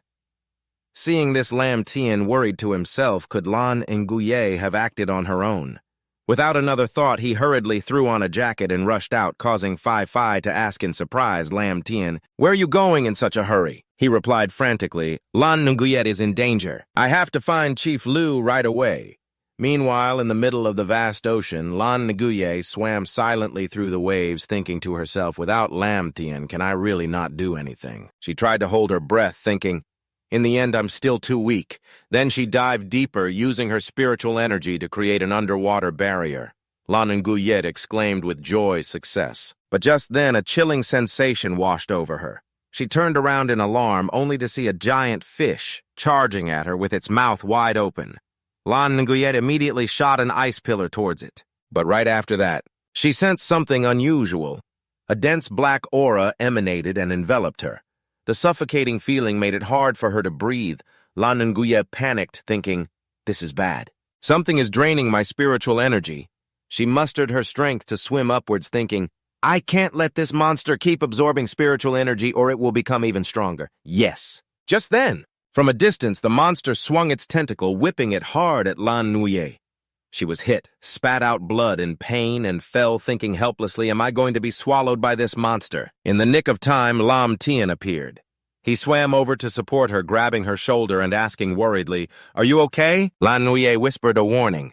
Get out of here quickly. This monster seems to want to absorb spiritual energy. Okay. He quickly held her and rushed to the surface. Hurry up, I'll get you out first. The two of them shot up like an arrow and landed safely on the shore. Tam Fi ran over, calling out loudly, Lam Tien, you're out. She continued to ask, so is the strange beast dealt with? Lam Tien, supporting Lan Nguye, replied, Not yet. First, we need to help her regain consciousness. Fi nodded. Okay, I'll take her to the hospital right away. Lam Tien furrowed his brow, thinking to himself, once Lan Nguye is safe, I'll go back and deal with that monster. The scene changed to the hospital. Lan Nguye was lying on a hospital bed. Liuan held Lam Tien's hand gratefully, little brother. I truly thank you this time. Without you, this girl surely wouldn't have survived. Lam Tien replied, Chief Lu, there's no need to be so formal. Please tell me the details of that mission. Liuan nodded and explained, The monster is called the Night Phantom Monster. We've been tracking it for over half a year. Lam Tien was shocked. Over half a year, doesn't that mean? Liuan continued. That's right. At that time, the number of people in the world who had come into contact with spiritual energy cultivation was less than 10. We've never seen its true form, but we suspect it's related to the shadow attribute. It hides at the bottom of the sea, swallowing surrounding spiritual energy to increase its power, with the recent recovery of spiritual energy. The monster has become extremely terrifying. It must be eliminated immediately or the public will face a catastrophic disaster. Liuan placed his trust in Lam Tien, asking him to take action. Lam Tien happily agreed, all right. But I need your help with one thing. That night at Fai Fai's house, she called her grandfather to question him. Why did you let Lam Tien take on this mission? The person on the other end replied, this is a test for him and also for the country, Fai Fai retorted, but you didn't have to give him such a dangerous mission right from the start. So she got into the bathtub and continued for the night Phantom Monster mission. The military sent a professional team where the weakest member was at the Brave Spring Third Realm, and yet they still failed. Her grandfather said irritably, Fai Fai, I know you care about the boy, but we have no other choice. I've sent 3 elites from the military to support him. The global spiritual energy has recovered. The rules of the world are changing. If we fall behind, our country will be invaded and plundered. The Night Phantom Monsters area is the lowest A-level threat we can control. Overcoming this will give our country a voice in the world. What do you say? Fai Fai hung up her heart full of worry, praying silently, Lam Tien, you must return safely. Out there in a car, Voutin spoke up, Captain Lam. He replied, what is it? Voutin scratched her head, wondering, what mission are we going on? Why did you only bring me? Aren't Sister Kai and the others coming? Lam Tien explained, among the 4 of you, only you have reached the Brave Spring Third Realm. I want to see if you've been slacking off. Here are the mission details. Voutin took it and said resolutely, I will do my best not to disappoint Captain Lam. Lam Tien advised, don't worry too much. Think of this as a training opportunity. Chief Lu said the military will send people to support us. Voutin said firmly, understood. I will give my all for Captain Lam. The driver announced, we've arrived. The car stopped at the port. The 2 of them got out and saw 3 people waiting. The driver looked at them and remarked, cultivators these days are getting younger and younger. Lam Tien silently assessed him, Brave Spring Fourth Realm. In this situation, he's definitely an expert. He asked, are you from the military department? Chu Mok introduced himself. I am Chu Mok. I hope the 2 of you don't slow us down. Voutin got angry. What do you mean by that? Do you have any idea how strong Captain Lam is? The brown-haired girl mediated. Come on now. Old Chu is a bit blunt, don't take it to heart. We're about to face a crisis together, it's not good to argue. The blonde-haired man turned his back. Everyone's here, let's go. Lam Tien smiled at Voutin. It's okay. Just do your job well. Voutin nodded. Yes, Captain Lam. The group dived down to the seabed. Suddenly, a dense demonic aura emanated. Chu Mok exclaimed in alarm, something is sucking the spiritual energy out of me. The other 2 said in unison, this is the corrosive ability of the shadow attribute. Be careful, we won't last long if we stay here. Voutin covered her mouth and whispered, Captain Lin, I feel so nauseous. Why does the sea smell so rotten? Lam Tien sighed and enveloped her with spiritual energy. Yes, he said, I've blocked part of the dark attribute's influence. Don't disappoint me. Voutin nodded yes. Chu Mok turned around frowning. We're all uncomfortable. Isn't that kid scared enough to wet his pants? Seeing the 2 of them so calm, Chu Mok was astonished. How are they acting like nothing is wrong? Chu Mok thought jealously they must be using all their spiritual energy to resist the darkness. When danger strikes, they'll be the first to fall. The blonde girl shouted, be careful. A giant shadow slithered by under the sea. Chu Mok panicked, the monster is nearby.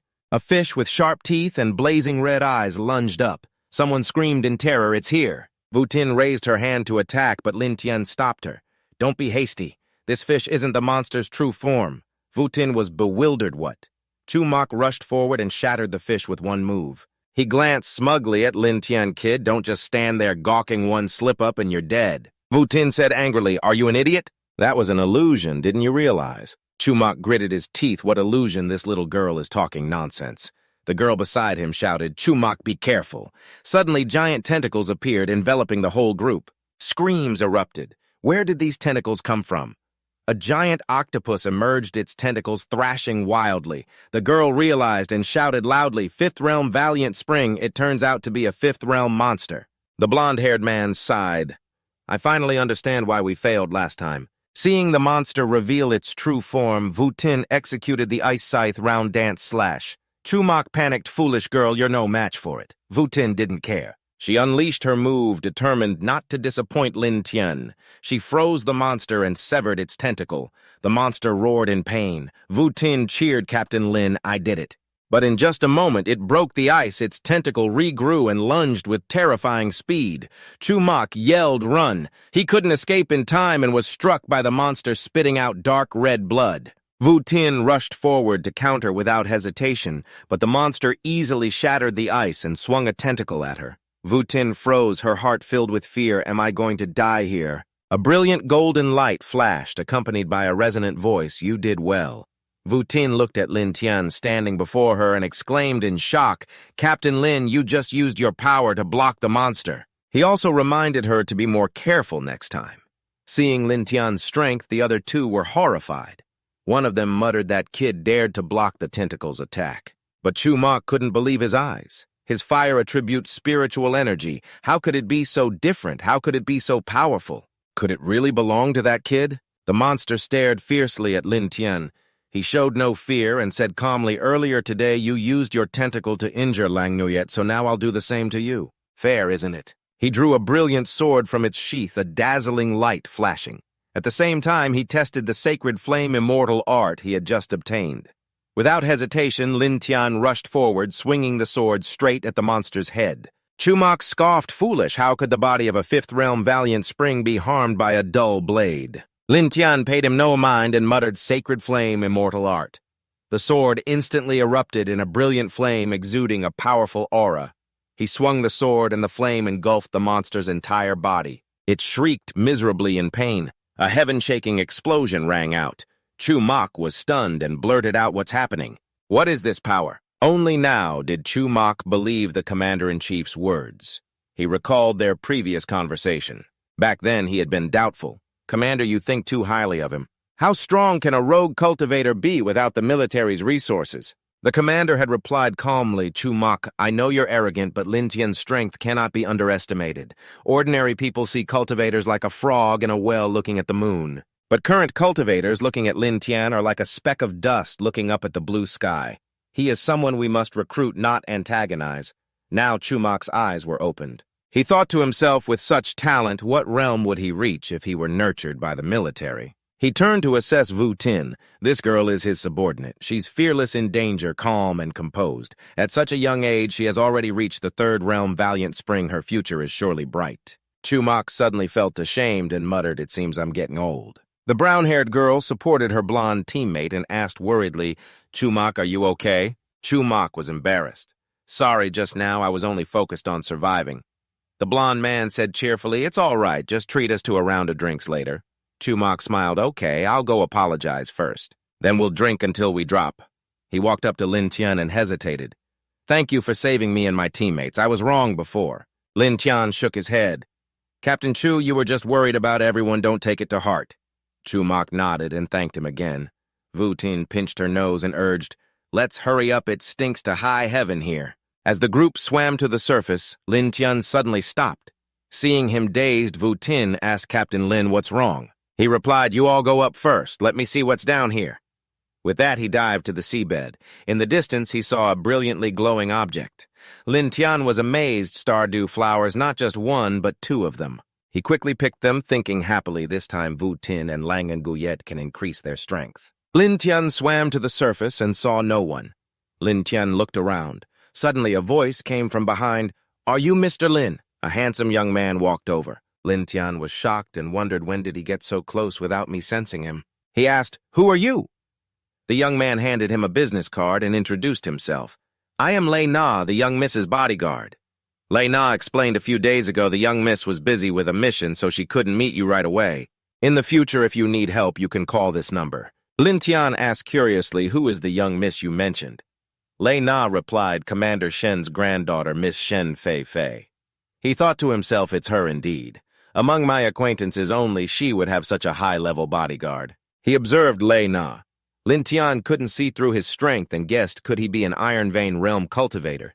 He then asked, "What are you looking for me for? Where are my friends?" Lei Na replied, "Voutin has been taken back by a private car. Chumak and the other two were also picked up by the military. I waited for you because the commander-in-chief wants to see you."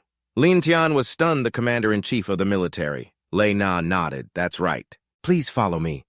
He opened the car door formally and said, please get in. Commander Shen sat inside the car and smiled. Young man, you must be Lam Tien, right? My granddaughter talks about you all the time. Lam Tien sat down. He continued, I heard from my granddaughter that you sealed a heavenly flame in your body. He nodded, that's right. Commander Shen was amazed, as expected, of the era of spiritual energy revival. Anything can happen.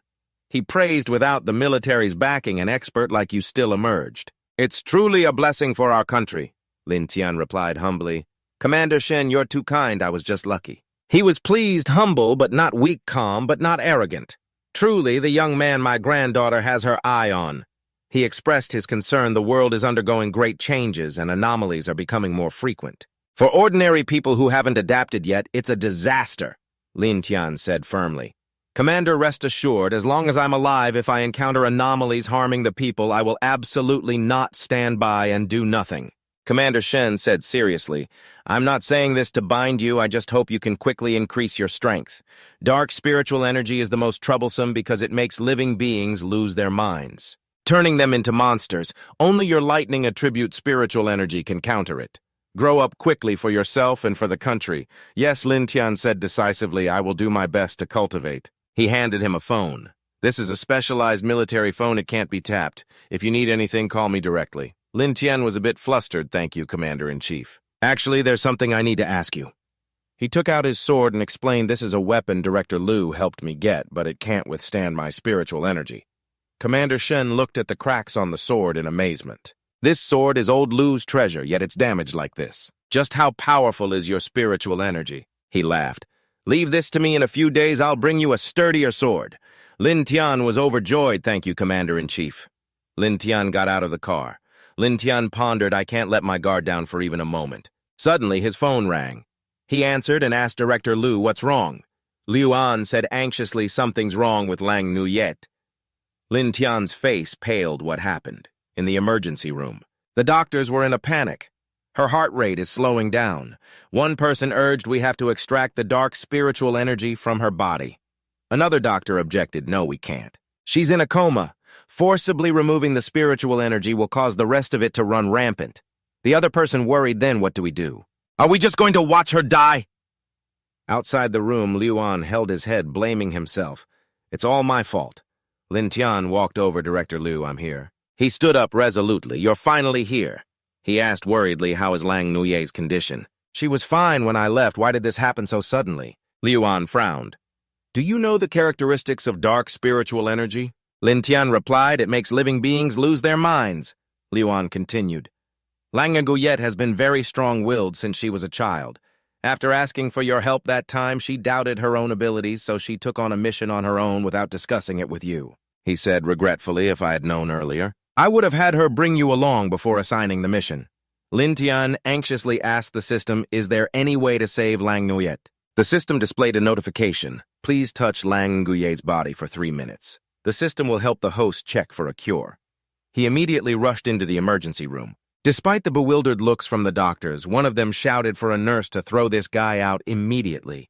Lam Tien stepped forward, pushed the doctor, and yelled, if you can't cure her, then stop putting on a show.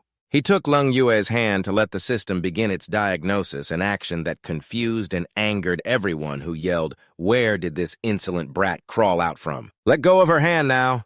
Have you been watching too many web series and power fantasy stories? Do you think you can cure an illness just by checking her pulse? Get out and stop interfering with Miss Lang's treatment. Otherwise, when Chief Liu holds you responsible, you won't be able to handle it. Dr. Six furiously shouted, security. Where's security? Who let this brat in? Liu Ying slowly walked in and said I was the one who let him in. Dr. Six stammered awkwardly. Chief Liu, I didn't mean it like that. It's just Miss Lang's injuries. Liu Ying said calmly, just let Lam Tien give it a try. If he can't save her either, then this old man will be the one who killed this girl. Dr. Six looked at Lam Tien, wondering what kind of background this kid had to make Chief Liu speak this way. Step 1, the system announced scanning. 62%, 84%. It then provided a treatment plan for Langu. Step 1, grind the Stardew flower into a powder and have the patient ingest it to disrupt the balance of spiritual energy, the ice and dark energies in her body. Step 2, transfer lightning spiritual energy from the host into Langu, guiding the lightning to eliminate the dark spiritual energy. Step 3, harmonize the lightning and ice spiritual energies within her body, while slowly withdrawing the lightning spiritual energy. Step 4, the process will take 3 hours and the host must maintain physical contact with Langu. Lam Tien turned to Liu Ying and said, I have a way to save her. But I need everyone to leave the room. Dr. Six was perplexed. Leave? What kind of treatment can't be witnessed by others? Lam Tien erupted with a powerful lightning aura, his voice stern. In this state, I can only guarantee Langu's safety, not yours. Do you understand? Liu Ying commanded do, as Lam Tien says now. No one dared to disobey, and they all left the emergency room. Lam Tien ground the stardew flower into a powder, mixed it with water, and carefully helped Langu drink it. As the medicine took effect, she began to convulse her body, growing cold and turning purple. Lam Tien immediately channeled lightning spiritual energy into her, starting the treatment. Several hours later, Langu slowly woke up. Opening her eyes, she was surprised. Lam Tien, he smiled. You're finally awake. Don't be so reckless next time. Langu asked, was it you who saved me? Lam Tien yawned. It's a good thing I found 2 stardew flowers at the bottom of the sea, otherwise I wouldn't have had any idea how to save you. She turned her face away and asked, do you think I'm just holding you back? Lam Tien was surprised. Why would you think that? You're a 3rd-level Yangquan realm cultivator, practically invincible at this stage. Langu said, ashamed, but I'm still weaker than you. Lam Tien countered, don't be so stubborn. It's not that you're weak, it's that I'm overwhelmingly strong. Have you ever met anyone as powerful as me? Langu's expression darkened. Before meeting you, I had never encountered a worthy opponent. I was even confident I could surpass Chief Lu within 5 years. Lam Tien waved his hand, if you're all right. I'm going to go. I've been busy all night and haven't slept a wink. The day after tomorrow, meet me in the forest outside the city. I'll take you for some recovery training, so don't be late. The next morning in the forest, Langu was battling a monster. She moved like the wind, felling the beast with ease. Lam Tien watched and praised her. I told you that you were very strong. He looked at the monster lying in a pool of its own blood. This mutated wolf was at the peak of the 3rd-level Yangquan realm, yet you sent it flying with 1 kick. Your power is definitely at the 4th-level Yangquan realm now. Langu turned away coldly. I don't need your flattery. I know where I stand. Lam Tien forced a smile. All right, then. The recovery training is almost complete. We should... Before he could finish his sentence, a loud explosion resounded from afar. Langu was startled. An explosion. The system announced extremely powerful dark spiritual energy detected. Please be cautious. Lam Tien explained that was no ordinary explosion. Deep in the forest, dark spiritual energy is going wild. Langu was stunned. What did you say? In another part of the forest, a group was happily camping in a clearing. Jang Yu was coaxing Xiao Tong, I'll catch a huge fish and make skewers for you. She sulked and pushed his hand away. Who wants your grilled skewers? She then walked coldly over to Xiao Shui. Let me help you with the tent. Seeing Xiao Tong's chilly demeanor, a brown-haired young man asked Brother Jiang, did you have a fight with Sister Xiao Tong? Jang Yu said awkwardly. I checked out a pretty girl a few days ago, so she's been giving me the cold shoulder. The brown-haired guy laughed teasingly. Ha, no worries. Next time you want to hit on a girl, just make sure you're not doing it right in front of Sister Xiao Tong. Jang Yu retorted, you have no idea how smoking hot that girl was. The brown-haired guy teased, so she's the one who's got Brother Jiang so captivated. I'll have to meet her sometime. But then Xiao Shui grabbed his ear and yelled, get over here and set up my tent now. He clutched his ear, pleading, Xiao Shui, I was just joking. You know I only love you. Frustrated, Jang Yu went to gather firewood. Deep in the forest, while picking up branches, he suddenly spotted a vibrant flower radiating a strange purple aura. He wondered curiously, what is this? He remembered a broadcast from the World Union Council announcing that Earth had entered an era of global spiritual energy revival and that opportunities were now everywhere. Jang Yu stared intently at the flower. He was mesmerized by its strange allure. An image of the seductive Shen Feifei flashed through his mind, filling his heart with ambition.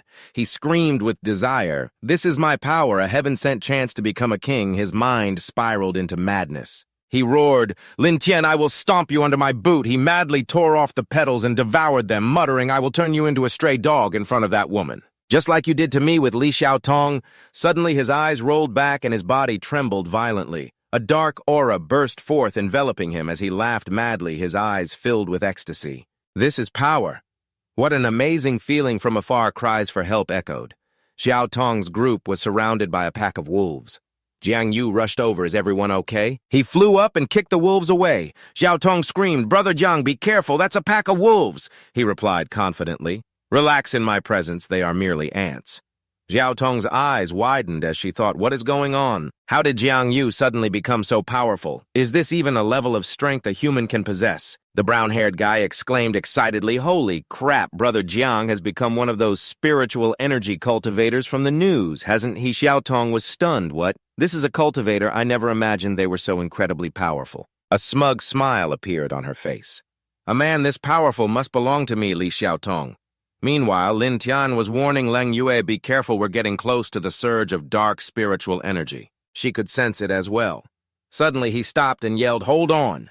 He grabbed her hand and jumped up into a tree. Below, a pack of mutated wolves was fleeing in chaos. Langu asked, perplexed, what's happening? What could this pack of wolves have encountered? Lam Tien spotted one wolf with a deep slash oozing black blood and recognized the traces of dark energy.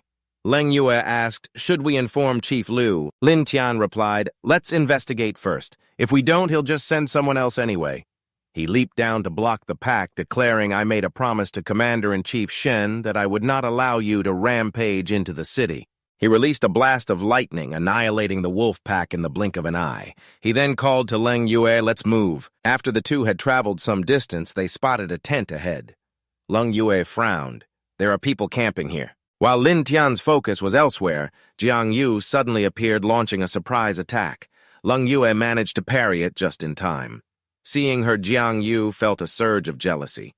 This girl was as beautiful and powerful as the other one. Damn it, how does Lam Tien know so many gorgeous women? He chuckled. Your skills aren't half bad, little lady. Let me buy you a drink later, what do you say? Langu retreated, wondering who he was and why he was attacking Lam Tien. Jang Yu pointed at Lam Tien. I've got a grudge against him, and I need to teach him a lesson. Langu retorted angrily. A lesson. If I hadn't spotted you in time, he would have been in danger. That attack was no mere lesson. Lam Tien cleared his throat. You swallowed a dark spiritual energy treasure to become a cultivator, correct? Jang Yu laughed heartily and admitted that's right. I am a powerful cultivator now. Lam Tien pressed him. You were the one who drove away that pack of wolves earlier, right? Do you realize how many innocent people would have died if that pack had reached the city? Jang Yu sneered. I'm a cultivator, I couldn't care less about that trash. Langu was furious at his shamelessness. Lam Tien sighed, don't waste your words. What he needs is a punch, not a lecture. Jang Yu said smugly, very good, Lam Tien. So you finally stopped cowering. He unleashed a powerful dark aura. Jang Yu laughed wildly. Let me show you the true meaning of a cultivator. The aura surged from him and enveloped Lam Tien. Feeling the heavy pressure, Lam Tien circulated his lightning-type spiritual energy. His gaze became pensive, this level of spiritual energy. It's probably the second-level Yongquan realm. He thought to himself, so this is what the world is like after the spiritual energy revival. Just a single fruit can grant someone such a massive breakthrough. Jang Yu suddenly charged from behind, launching a surprise attack, but Lam Tien swiftly blocked it with his hand. He sneered mockingly. Not bad. Looks like you've got some power, too. Lam Tien frowned, his tone dripping with disdain. Is this all the power you have? Enraged, Jang Yu roared. You're looking for death! He lunged at Lam Tien, who met his attack effortlessly, deflecting every blow. Jang Yu was stunned, unable to believe his every move was so easily countered. Lam Tien said coldly, You're far too weak, Jang Yu. His eyes were filled with disdain. If you weren't a cultivator, meeting me would be like seeing the moon in summer. But since you are a cultivator, meeting me is like a speck of dust meeting the vast sky. As he spoke, he lunged forward, delivering a powerful punch that taught Jang Yu a lesson he would never forget. He collapsed to the ground, muttering, How can this be? The crowd cried out in alarm. Brother Jiang, are you all right? Xiao Tong blinked her eyes, unable to believe that Lam Tien was this powerful. He even defeated Jang Yu. She gritted her teeth, thinking, damn it. If I had known earlier, I would never have opposed Lam Tien. Lam Tien flew to Langu's side and commanded take all of them back for interrogation. Let's see if anyone else has any fated opportunities. She nodded, all right. I will immediately inform Director Liu to seal off this mountain. Jang Yu collapsed to the ground in despair. I can't believe I lost to that bastard Lam Tien, damn him. Suddenly a whisper echoed in his head. Do you desire power? For Jang Yu, the vague voice grew clearer, as if urging from the abyss, do you desire power? The scenery blurred, shifting into a bizarre space.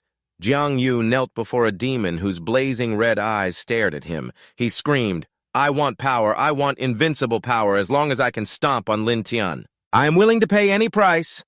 The demon released a powerful aura, transferring spiritual energy into Jang Yu's forehead. He felt a frenzied power flooding his body and screamed, This is the power I wanted. This feeling is incredible.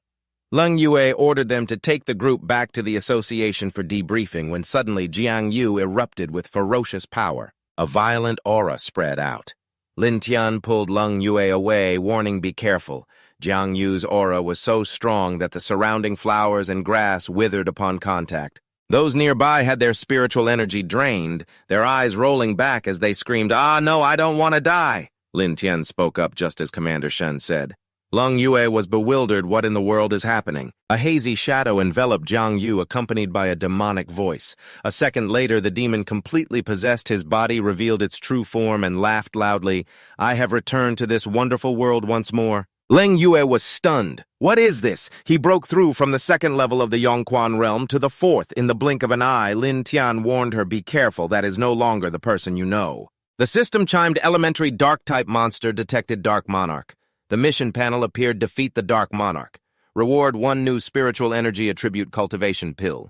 Lam Tien looked at the monster. He had never encountered this type before. He felt curious but was puzzled about its attack methods. The demon was disappointed. This human's flesh vessel is too weak to form a complete body. It glanced at Lam Tien and Langu. Noticing their powerful spiritual energy, it was pleased. If I can devour these two people, my power will recover significantly. Targeting the weaker Langu, it lunged forward to attack. Seeing the projectile heading for Langu, Lam Tien cast a spell, unleashing a fire array. It laughed in amusement. Oh, not bad, young man. You skillfully managed to block my attack. Lam Tien asked coldly, What are you and where is Jang Yu? The Dark Monarch threatened. You are not worthy of knowing who I am. Mortals need only submit or die. Lam Tien replied in annoyance, It seems I'll have to teach you a lesson. You just don't know how to speak properly. It burst out laughing contemptuously. Ha ha, truly interesting mortals to think you would dare teach me a lesson. It unleashed a demonic dark space, threatening I will let you experience ultimate darkness. See just how terrifying it is. Darkness engulfed the space around Lam Tien.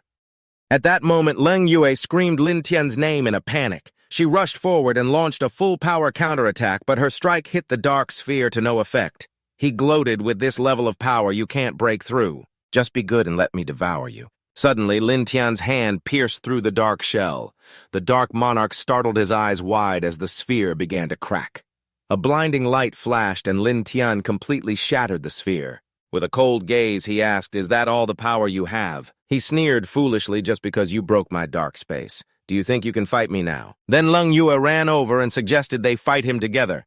Lam Tien refused, telling her to stand still. I want to test my full power. She was confused about what full power meant.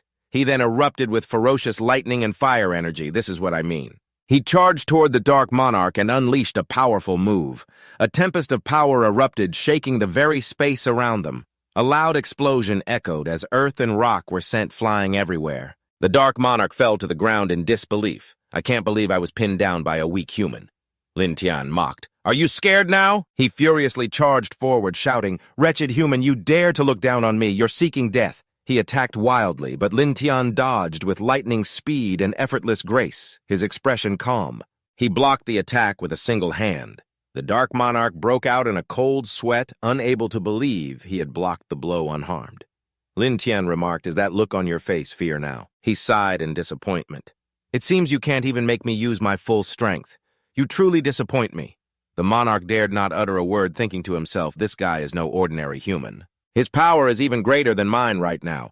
Realizing he had met a formidable opponent, he panicked and fled, screaming, I absolutely cannot die here. I must devour more humans to gain immense power, then I'll kill him to get my revenge. Lam Tien radiated a murderous aura. Did I say you could leave? The Dark Monarch howled in agony. His body convulsed and dissolved into black smoke to escape. Lam Tien was astonished he'd abandoned most of his body just to live. Langu asked worriedly, Lam Tien, are you all right? He replied, I'm fine. He told her a part of that demon escaped. You must contact Chief Lu immediately. Outside the city, thick, dark clouds gathered as warning sirens blared everywhere. Heavy rain will arrive this afternoon due to a cold front. The Meteorological Bureau issued a red rain alert advising people to stay indoors. The situation sent the entire city into a commotion. Someone shouted, "I'm telling you for real, something big is definitely happening this afternoon. In a little while, I'll put on a show and get struck by lightning for you all to see." In another corner, a girl walking down the street was cursing angrily. It's obviously all his fault. The girl grumbled resentfully as she walked. He said we would go out and have fun today. Why cancel just because of the rain? Suddenly, she heard a strange noise and jumped, turning around to shout, "Who's there?" She looked around and realized she was in a deserted area. At that moment, she was completely terrified. From afar, a mutated bat with blood-red eyes swooped down. It flew towards her as fast as an arrow, causing her to scream in terror. Just as the bat was about to attack, a burst of power erupted and knocked it back.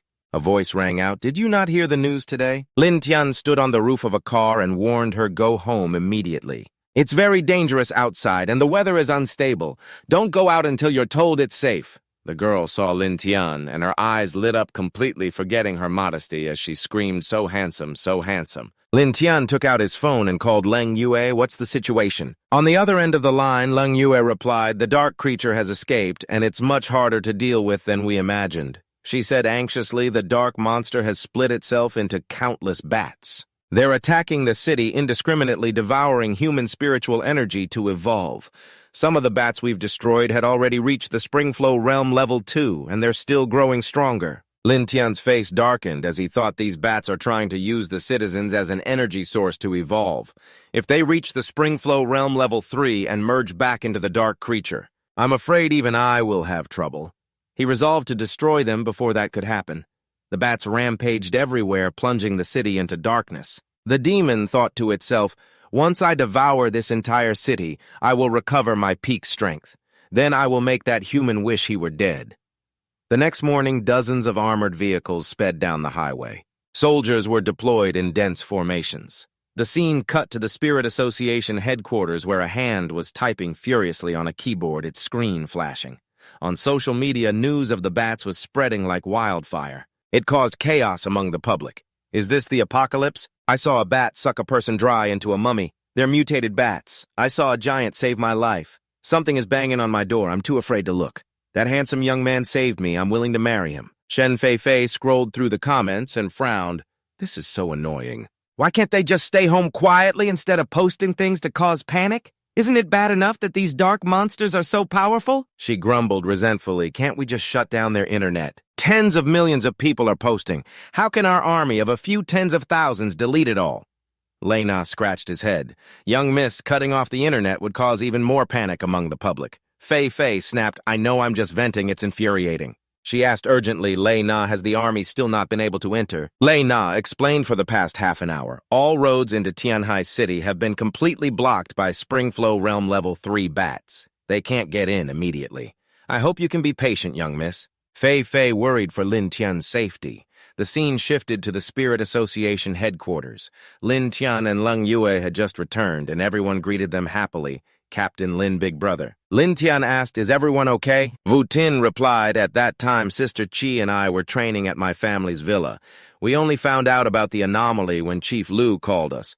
Tianfang added excitedly, "Big Brother. When the anomaly occurred, I was having barbecue with my younger brother. A bat charged at me, so I punched it dead. Then I just skewered it like a big shish kebab and grilled it." Lam Tien was speechless and just said, "Just make sure you don't get a stomachache." Chief Lu spoke up, "Lam Tien, you're here. We can start the video conference with the military." He started the meeting. "Commander Shen, my side is ready." Commander Shen nodded gravely. "All members of the Spirit Association are present. Let's begin discussing the plan to rescue Tianhai City." He explained the 2 eastern and western highways into Tianhai are completely blocked by the bats. The 2 central squares in the southeast are showing large energy signatures. This could be the main entity controlling the bats. Lam Tien thought about the central square, then noticed Li Qi trembling with a troubled expression. He wondered worriedly, why does Li Qi look so distraught? Commander Shen announced, "We will force a breakthrough from the Donghai Highway to open an evacuation route for the civilians in the central square. Then we will use heavy firepower to suppress the target. But we need the Spirit Association to assist by approaching the square from another route to evacuate the civilians first." He glanced at his watch. The plan must be completed within 50 minutes or the creature in the square will evolve. To a level we cannot handle. Li Qi asked anxiously if the army can't reach the square in time, will the bombardment be postponed? Commander Shen stated firmly at the scheduled time all firepower will be directed at the target to stop the creature from evolving. Li Qi retorted agitatedly. How can you gamble with the lives of the civilians like that? Commander Shen replied, if that dark monster evolves, not only the square, but all of Tianhai and even the entire Donghai province will be destroyed. Yes. Li Qi felt powerless, but Commander Shen continued in a grave voice. There is someone important to you in that square, isn't there? Li Qi trembled. My family lives near the square. Everyone was stunned. Voutin reassured her, Sister Qi, don't worry, I will help you rescue your family. Captain Lin's special training has made me much stronger now. Tian Fang added, That's right. I'll call my little brothers to drive over right now. Commander Shen suggested Li Qi you should stand down. A soldier whose judgment is clouded by emotion will affect the mission. Are you telling me that when you reach the square, your parents won't be the first thing on your mind? Li Qi exclaimed agitatedly. Why should I? Commander Shen turned to Chief Liu to ensure the mission's success. Please reconfirm the personnel. Chief Liu was at a loss. Lam Tien spoke up. Wait a moment, Commander Shen, your plan has a fatal flaw. He was astonished. What is it? Lam Tien explained. Your bombs cannot inflict any damage on that monster. Everyone was stunned. What? Commander Shen asked doubtfully. How do you know? Lam Tien smirked. Because not long ago I was the one who severely injured it. He continued, your plan isn't viable. Follow mine instead. Commander Shen asked, and what is your plan? Lam Tien requested, bring me the weapon I told you about a few days ago. He created a sphere of lightning and said confidently, I will personally slay that dark monster. How about that? At the entrance of a tunnel, Shen Fei stood ready holding a timer. She led her squad with determination to deliver the weapon to Lam Tien for the people of Tianhai City. Commander Shen gave an order over the comms to all units. Proceed with the subjugation of the anomaly in Tianhai. The route is from the Eastern Highway to the People's Square. He said in a stern voice, the mission is to escort the weapon into the conflict zone. Divide into 5 small teams. Ensure the weapon arrives at the square safely at all costs. Shen Fei led her team charging into the tunnel, shouting for the people. Inside the dark tunnel, bats swarmed chaotically. The soldiers opened fire, but the bats launched a frenzied counterattack. Fei yelled, everyone charge forward. Her eyes filled with the determination to survive. Outside the city, the bats were rampaging everywhere. A powerful aura surged forth as Lam Tien stepped forward coldly. If I'd known it would be this much trouble, I wouldn't have shown mercy back in the forest. Voutin and Langu rushed to catch up. A massive swarm of bats descended, blanketing the sky. Voutin unleashed her water dragon jutsu. She coordinated with Langu's frigid ice hammer to launch a fierce counterattack, freezing the swarm of bats. Langu was horrified. Damn it, how many more of these things are in Tianhai City? Voutin broke into a sweat. I can sense them multiplying by absorbing spiritual energy. Langu added, if that thing blanketing the sky isn't just dark clouds, then I'm afraid the number of bats is incalculable. Voutin worried, if they all merge into one, how powerful will it be? Lam Tien reassured him, don't worry, it couldn't defeat me in the forest, and it won't out here either. The most important thing is to rendezvous with Tom Fai at the People's Square. Meanwhile, Fai and her squad frantically fled the tunnel, all heavily injured. As the bats flew towards them, a voice rang out, You are mine. Kuang Vu stared at Fai with a crazed look in his eyes. We meet again. My beauty Fai was furious. It's you again. She accused him. You caused the chaos in Tianhai. Do you have any idea how many innocent people have died? He scoffed. I don't know and I don't care. It's an honor for that scum to become my nourishment, isn't it? Offended, Fai launched a kick at him, but Kuang Vu easily dodged it by tilting his head. He said contemptuously, to me, beautiful cultivators with spiritual energy like you are like wine to an alcoholic. He exuded a powerful pressure, declaring, if you people don't break through, I will devour all of Tianhai. I have only recovered half of my peak strength, but by devouring you, I will reach my peak. A cold voice suddenly rang out, just like that brat Kuang Vu. Obediently become my nourishment. A pillar of ice shot towards Kuang Vu, forcing him to dodge quickly. Loi Nak shielded Fai. The young miss doesn't like you, so I'll have to send you to hell. Kuang Vu smirked. Brave Spring 4th Realm, no. You've reached the 5th realm. He laughed maniacally. By devouring you, I will not only recover, but also evolve to become even stronger. Loy Nak turned to Phi Phi, lead the others and go find Lam Tien. I'll handle things here. Tam Phi Phi nodded repeatedly. As she turned to leave, she didn't forget to remind Loy Nak to be extremely careful. Seeing this action, Kwang Vu flew into a rage, roaring, "Where do you think you're going?" As he was about to charge, Loy Nak instantly erected a solid ice wall blocking his path. Behind him, Phi Phi and her squad. The soldiers simultaneously turned, opened fire fiercely, and deployed smoke screens to create an escape route. However, the dense swarm of bats like a flood severely hampered their efforts. The bats swarmed in like a tsunami, their numbers increasing endlessly. Phi Phi squeezed her gun's trigger, gritting her teeth as a bitter feeling of helplessness welled up inside her. These bats seemed to have evolved as conventional bullets could no longer cause them any harm. In this life-or-death situation, she clenched her jaw and charged straight ahead. Despite the chaotic thoughts swirling in her head, she wondered, can I really get this thing to safety, even if I make it? Will Lam Tien and his comrades be able to break through to reach Dai Ha? No Phi. Phi tried to banish the negative thoughts, telling herself to remain resolute and not let her faith waver. In the distance, a bat spotted her and immediately swooped down in pursuit. She picked up her pace, but unexpectedly another bat began tailing her closely from behind.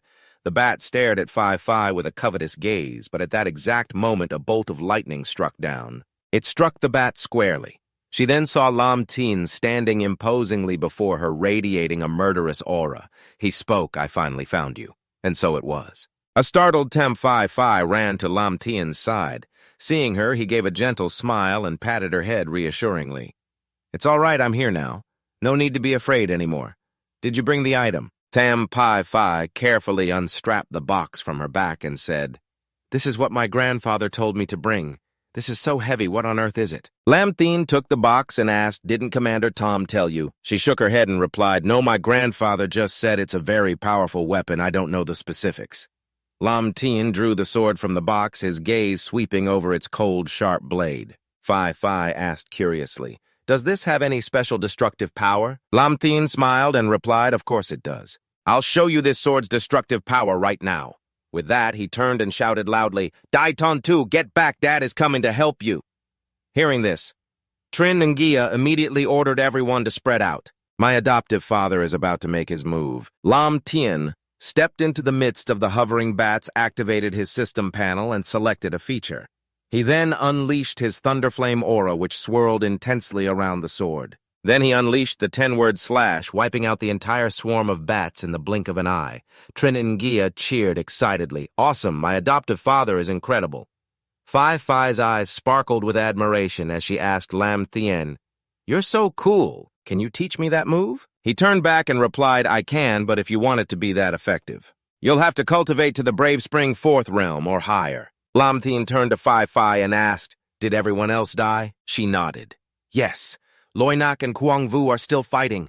Lam Tien, can you go and save them?" He was surprised to hear that. "I can't believe Kwang Vu survived. He was clearly swallowed by that dark monster." The scene shifts to Loy Nak, who leaped up and launched an attack, freezing the swarm of bats again. Seeing this, Kwang Vu laughed. "You're very strong, but your spiritual energy will eventually run out." As soon as he finished speaking, another swarm of bats rushed forward not to save their kin. They rushed in to drain the spiritual energy from the frozen bats. Loy Nak was horrified, unable to believe they were devouring their own kind. He even noticed a few bats had evolved to the Brave Spring 3rd realm. The bats charged forward like a storm. Loy Nak hastily erected a defensive shield, but just a few minutes later the swarm shattered it and rushed him frantically. Loy Nak was attacked and quickly retreated, clutching his bleeding arm and thinking, "This has gotten troublesome." Kwang Vu looked at Loy Nak with a triumphant smile. "You're keeping such a careful distance from me. Am I to understand that you're afraid?" Loy Nak gathered his strength and unleashed his Ice Thorn attack on Kwang Vu. A sharp ice arrow formed and shot straight at him. Seeing the ice arrow approach, Kwang Vu merely curled his lip in a faint smirk. The moment it was about to hit the ice arrow was swallowed by a black aura. A stunned Loy Nak exclaimed, "What?" Kwang Vu laughed gleefully. "I knew you would panic. All this powerful spiritual energy. I won't be shy then." Then Loy Nak realized with shock that Kwang Vu was using his own spiritual energy to strengthen himself. Kwang Vu gathered the spiritual energy into his palm. His ice-cold eyes looked down on Loy Nak. As thanks for helping me evolve to my peak, I've decided to give you a pleasant end." With that, he launched a sharp arrow at Loinak. Powerless, he closed his eyes, thinking, "My apologies, young miss." But suddenly Lam Tien appeared, blocking the attack in front of him. Loinak shouted anxiously, "Get out of the way! That's a full-power strike from the Brave Spring realm. It's unstoppable." Lam Tien coldly waved his hand, deflecting the spiritual energy arrow. It flew off in another direction and exploded violently. Loinak was stunned, unable to believe his eyes. Lam Tien turned back and asked, "What was that you said?" Loinak anxiously asked, "Is Phi safe?" Lam Tien reassured him, "She's with Langu and the team fighting off the pestilent bats right now. Go and join them. I'll find you to discuss our next plan after I've handled this." Loinak nodded and hurriedly left. Lam Tien stared at Kwang Vu and said in a cold voice, "So we meet again. This time, before I kill you, can you tell me who or what you are?" He laughed loudly and replied, "What are you talking about, Lam Tien? It's me, Kwang Vu. Don't you recognize me?" Lam Tien frowned, not wanting to argue further. "Kwang Vu, if you won't talk, then so be it." He slowly drew the sword from his back, his voice as cold as ice. "Don't be afraid, it will be over quickly." Kwang Vu crossed his arms and laughed loudly. "Lam Tien, do you still think I'm the same person from the forest?" With that, he raised his hand, creating a ball of dark energy, and shouted, "Let me show you my true peak strength." Lam Tien swung his sword in a powerful arc, slashing right through the dark energy sphere. His attack countered. Kwang Vu's face fell. What Lam Tien's sword strike tore through the sphere, causing the bats hidden inside to scatter. However, they didn't disperse, but instead regrouped in midair. Lam Tien frowned. On the other side, Fifi Voutin and Lan Nguye also noticed something unusual about the bats in the sky. Lan Nguye asked Voutin in confusion, "Can you also feel the energy coming from that dark cloud?" Voutin hesitated and replied, "Yes, these mutated bats seem to have received some kind of order. They are moving toward that dark cloud." At this point, Phi couldn't hide her anxiety. "You can't be serious. How is this possible?" Voutin asked in confusion, "Sister Tom, what's wrong?" Phi's face darkened as she answered gravely, "According to the readings, that thing in the sky could be the legendary super mutant entity that people talk about. 6 Phi continued to explain the anomaly levels. The lowest danger level indicates a minor anomaly with little impact on the environment and people. Usually, cultivators aren't needed.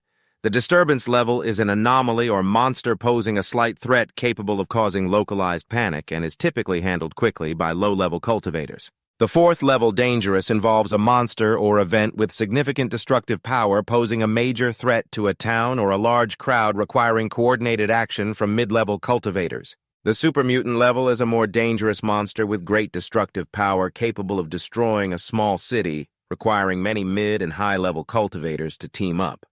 The calamity level signifies powerful destructive entities.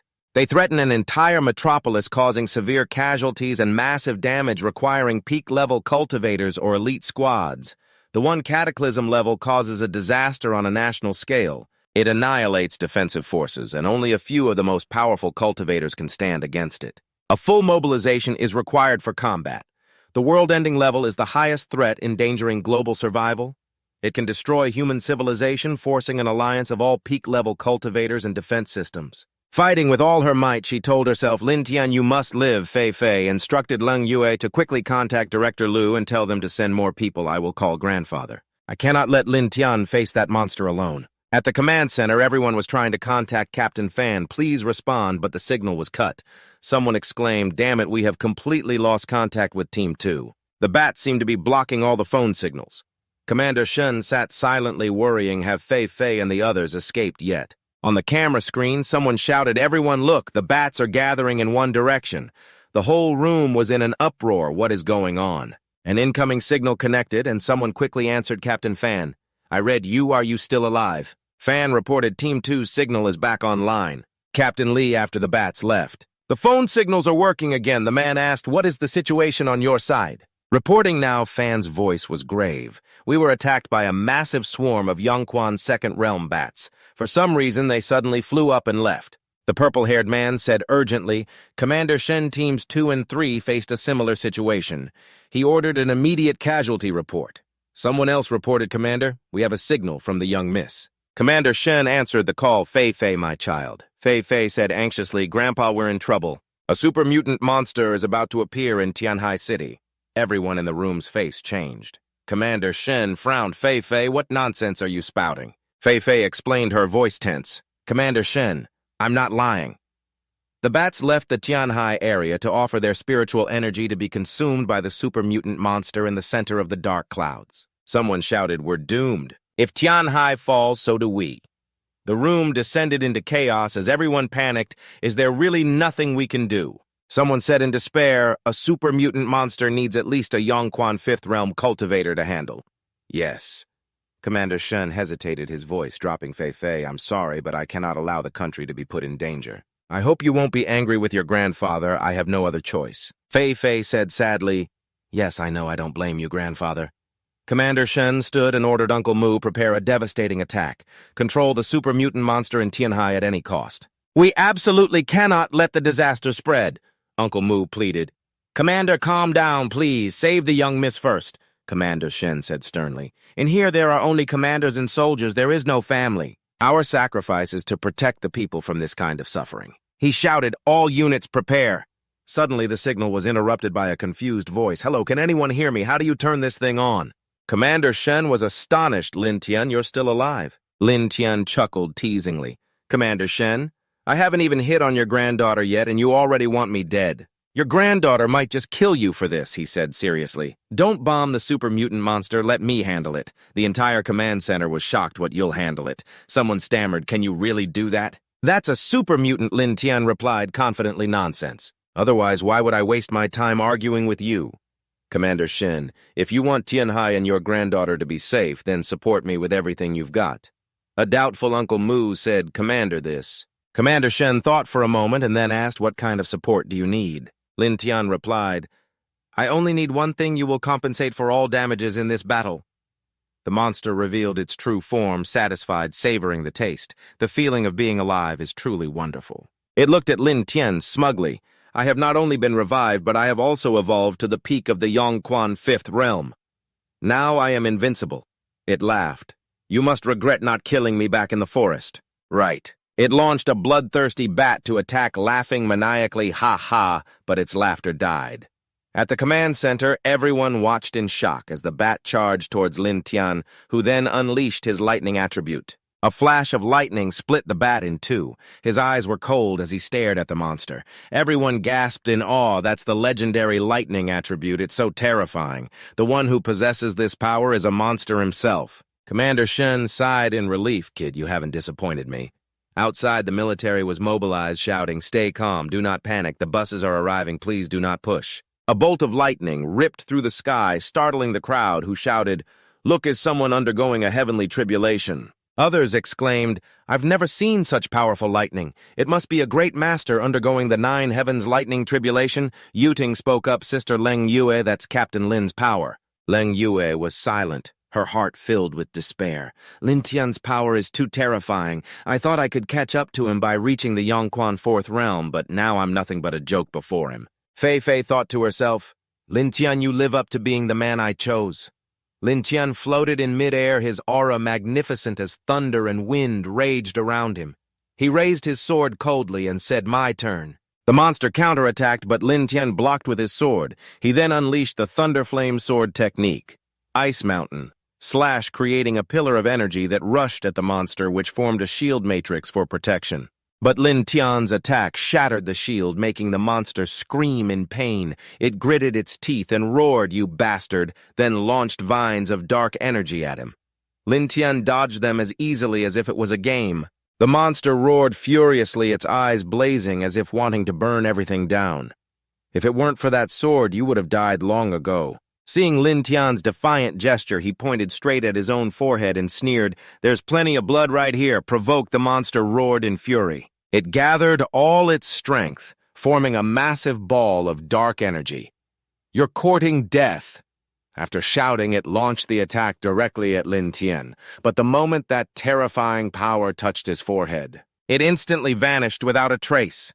The monster was horrified, sweat pouring down its face, its eyes wide with panic. No, it can't be. That was my full power attack at the peak of the Yongquan 5th Realm. How could you be completely unscathed?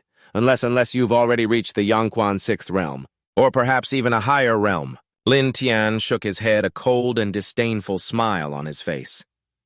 If this is all the power you have, his body then erupted with brilliant lightning, and his voice turned ice-cold, then you will die right here. The monster panicked, thinking I cannot die here. I need to absorb more power to evolve and become stronger. With that thought, it quickly turned to flee.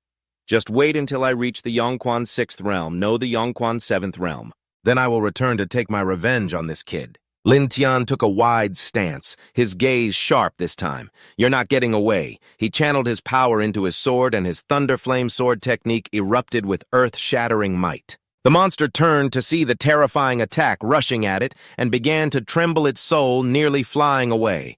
Before it could recover, the sword had already pierced straight through its body. Carrying destructive power, the monster endured immense pain and screamed in despair before turning into dust. At the command center, everyone erupted in joyous celebration. Victory, they cheered. We did it. We defeated the super mutant monster. Tianhai City has been saved. Everyone excitedly chanted, this Thunderflame is the dawn of Tianhai City. No, it is the dawn for all of humanity, Commander Shen declared emotionally. Everyone immediately began arranging relief work and ensure that all victims receive prompt treatment. A few days later, Director Liu came to see Lam Tien to express his gratitude. Lam Tien, thanks to you, we overcame the crisis in Tianhai City.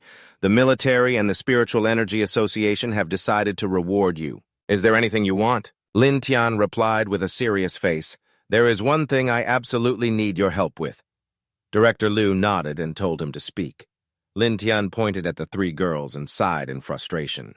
Please ask them to leave because my house is too small. They keep visiting and I can't get any peace, not to mention they're corrupting Yuting. Director Liu was in an awkward spot, knowing he couldn't just tell Langu and Fei Fei to leave. As for Su Yuting, that's her decision.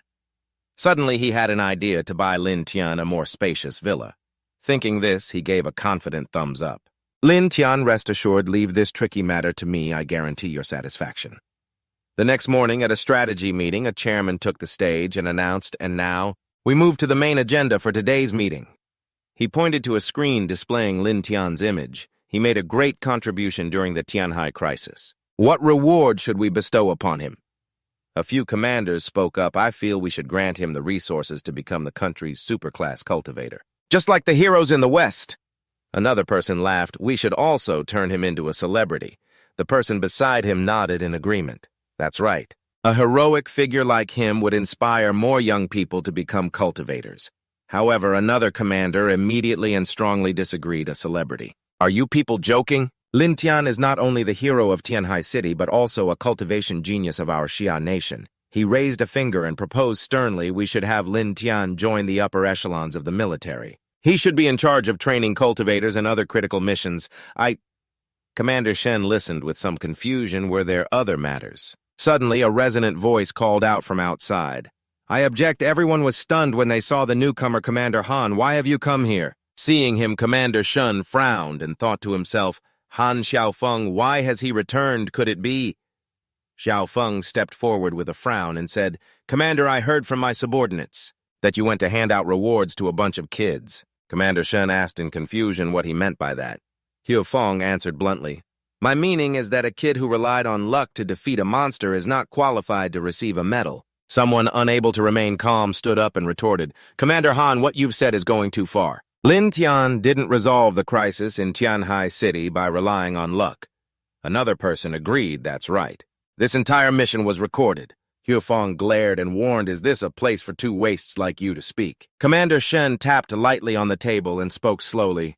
Commander Han, a fifth realm surging spring monster cannot be dealt with just by relying on luck. He said decisively, I understand your doubts about Lam Tien, but his medal is not for you to decide. Xiaofeng returned to his seat in frustration. If you insist on giving him the medal, then there's nothing I can do. In any case, I won't acknowledge it. Commander Shen paid no mind and continued the meeting. Does anyone have any ideas?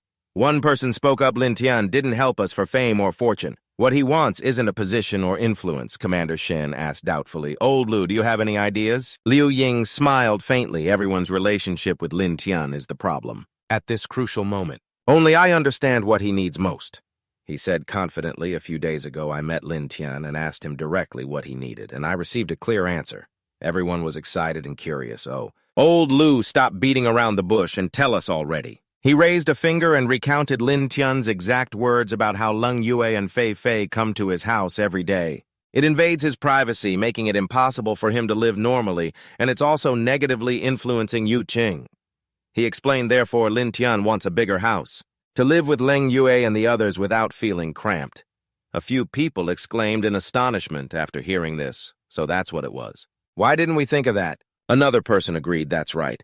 Basic needs like food and shelter were overlooked. Only Commander Shen understood that Lam Tien actually wanted Leng Yue and the girls to leave. But thinking of his granddaughter Fei Fei, who also has feelings for him, he could only sigh. If it's a mistake, might as well see it through. He spoke up. If that's the case, everyone see if there are any suitable large houses or apartments in Tianhai. An Huifeng chuckled lightly. Stop looking. I know a very suitable villa. A commander sitting next to him asked doubtfully. Wasn't Commander Han just opposing it a moment ago? Why the sudden change of heart? Commander Shen was surprised. Where is the villa? Huifeng replied, his smile gradually turning cold. 6 Lakes Manor on Chiang Road in the city on the sea. Hearing this, a few people started murmuring, isn't the city on the sea already under lockdown? The anomaly there has already reached the 6th realm of Surging Spring. Liu Ying frowned and questioned Commander Han. My spiritual Qi Cultivation Association has never offended you. Why are you making things difficult for Lam Tien? The purpose of today's meeting is to reward him, not to assign a new mission. Huifeng calmly replied, I just believe that if he can't clean up that manor, then he doesn't deserve a hero's reward. Commander Shen said with displeasure. Commander Han, are you questioning my decision? Huifeng calmly replied, I wouldn't dare. I just want to see for myself if the hero you all speak of truly lives up to his reputation. After the meeting ended, Liu Ying went to see Lam Tien, handed him a contract, and sighed, I'm sorry. You went through a life-and-death experience this time. The military originally wanted to give you a worthy reward, but someone caused trouble midway. Lam Tien opened the contract and saw it was a deed for a house in his name. His jaw dropped. This house must be worth at least tens of millions. You're just giving it to me like that. Seeing his expression change, Liu Ying panicked. If you don't like it, I'll risk everything to get you a different one. Lam Tien clutched the contract and shouted, damn it. A house worth tens of millions, and you think this is a matter of whether I like it or not. It's a matter of whether I deserve it. He then agreed to take this house. Liu Ying carefully reminded him half a month ago a 6th realm Surging Spring mutated creature appeared in the city on the sea. The epicenter of its power is right in this villa. The military has prepared a squad to support you to ensure success. Lam Tien waved his hand. No need for such trouble. I can go by myself. Liu Ying said worriedly. Lam Tien, I know you just defeated a 5th realm Surging Spring monster, but the mutated creature in the city on the sea is a 6th realm Surging Spring. Don't be reckless. Even though it's only 1 realm apart, the difference is like heaven and earth. You absolutely cannot underestimate it. He advised you're still young, just cultivate patiently and in the future. Before he could finish, Lam Tien interrupted. I know. He revealed, I am now at the 7th realm of Surging Spring, causing Liu Ying to be stunned and exclaim what the meeting had just ended, and Han Huifeng was returning in his car when 2nd Lieutenant Li asked curiously, Boss, what's this kid's background that he wants us to cooperate with him? Our brothers in the barracks have been attacking 6 Lakes Manor for half a month with no progress. Can a kid who just came of age like him really do it? Huifeng sneered, his voice full of contempt, whether he can do it or not. We'll see when he performs in a bit. I hope it wasn't just some dumb luck otherwise. The thing in 6 Lakes Manor won't let him come back alive. 2nd Lieutenant Li laughed. The boss is right. The anomaly in Tianhai City was definitely just that kid getting lucky. Otherwise? Why else would he not dare to come to the Army's commendation ceremony? He must have a guilty conscience. He laughed out loud, these hot-headed young punks. They need elders like us to encourage them often. As Huifeng was talking, the female secretary behind him looked up and said, Commander Han, please don't let personal feelings cause a failure. The Army's mission to reclaim the city on the sea is the top priority. Huifeng snapped irritably, I don't need you to teach me how to do my job. A while later, the car stopped in front of a large villa where Lam Tien was already waiting. Secretary Chen got out, walked over, and shook his hand. Hello, Lam Tien. I am Secretary Chen for the mayor of the city on the sea. He replied cheerfully, Hello. Secretary Chen introduced the 2 people behind me, our Commander Han and 2nd Lieutenant Li, responsible for dealing with the mutated creature in the city on the sea. Huifeng looked at Lam Tien and spoke. So you're the one who dealt with the 5th realm Surging Spring monster in Tianhai City? Lam Tien nodded. Yeah, what about it? Fong gave a faint sarcastic laugh. Nothing. I thought you'd be like the brothers in my barracks, but it turns out you're just a pretty boy. Lam Tien scoffed. So what? Just because you guys are big and brawny, does that mean the monsters will go easy on you? The two men cleared their throats in annoyance. Fong threatened Lam Tien, if a sharp tongue is all you have, I'm afraid you'll have a hard time leaving this manor alive. Lam Tien retorted, don't worry, I'm a very practical person. If I can take action, I absolutely won't waste time talking. If you two are afraid of dying, you don't have to come in. Secretary Chen intervened all right. Even if you don't get along, I hope you can all agree on one thing. Inside Six Lakes Manor, you must support each other. Is there a problem with that? She frowned and said in a serious tone, if no one speaks up, I'll take it as a tacit agreement. Next, I will brief you on the mission, she explained after the Earth's spiritual energy recovered. A powerful, dark spiritual energy appeared in Six Lakes Manor, which was then occupied by an unknown creature. According to our detectors, the mutated creature in the manor is at least at the 5th realm of Surging Spring. After it caused 68 casualties, we managed to contain the monster inside. Secretary Chen assigned the mission telling everyone to be careful. Lam Tien turned around and said, if you're done talking, let's go. Second Lieutenant Li was astonished. He's charging in without discussing a battle plan, Fong urged. Follow him, don't let that brat get away. The three of them entered the villa. Lam Tien opened his system and thought to himself, another dark monster. I've encountered them 3 times in just a few days. After the last mission, he was rewarded with a new attribute column. Lam Tien hesitated between choosing dark or light. In his previous life, he didn't have the strength he has now, so he didn't understand these 2 attributes well. Remembering Langu's narrow escape from death, he decided to choose light, hoping to gain healing abilities. Seeing him standing still, Second Lieutenant Li impatiently shouted, you charged in recklessly without a plan. Have you thought of something now? Lam Tien shook his head no, but just imagining things out here. To make a plan is meaningless. Second Lieutenant Li got angry. Are you reliable at all? Fong shouted a warning, watch out. A ferocious beast charged forward. Fong rushed up and sent the monster flying with a strike. He asked Second Lieutenant Li, are you okay? He replied, thanks, boss. His face turned pale. He thought to himself, a creature outside the manor is already stronger than me. So what about the ones inside? Fong shouted, be careful, this mutated dog has reached the 4th realm of Surging Spring. He rushed forward and fought fiercely with the beast. Second Lieutenant Li said excitedly, as expected of the boss, he's fighting on par with it. Fong kicked the dog in the face, sending it flying with blood pouring from its mouth. He was panting and drenched in sweat. Lam Tien asked with a bored tone, Commander Han, have you had enough fun yet? Can we go inside now? Second Lieutenant Li yelled, what do you know? This beast has reached the 4th realm of Surging Spring. Lam Tien drew his sword and with a few flourishes, a single slash tore the dog apart, causing it to writhe in agony. Fong's eyes widened in horror. Lam Tien said coldly, I'm going in first. You two can take your time playing out here. Fong was horrified. He cut it in 2 with just 1 strike. Second Lieutenant Li's face went pale as he stammered. Boss, did we mess with the wrong person? Fong said anxiously, hurry and apologize to Lam Tien. We can't afford to offend this person. Lam Tien entered this villa. The space was unusually quiet, he observed, and wondered 68 people were dead, yet not a single body could be seen. When Fong and Second Lieutenant Li entered, he asked Commander Han, did you have your men move the bodies?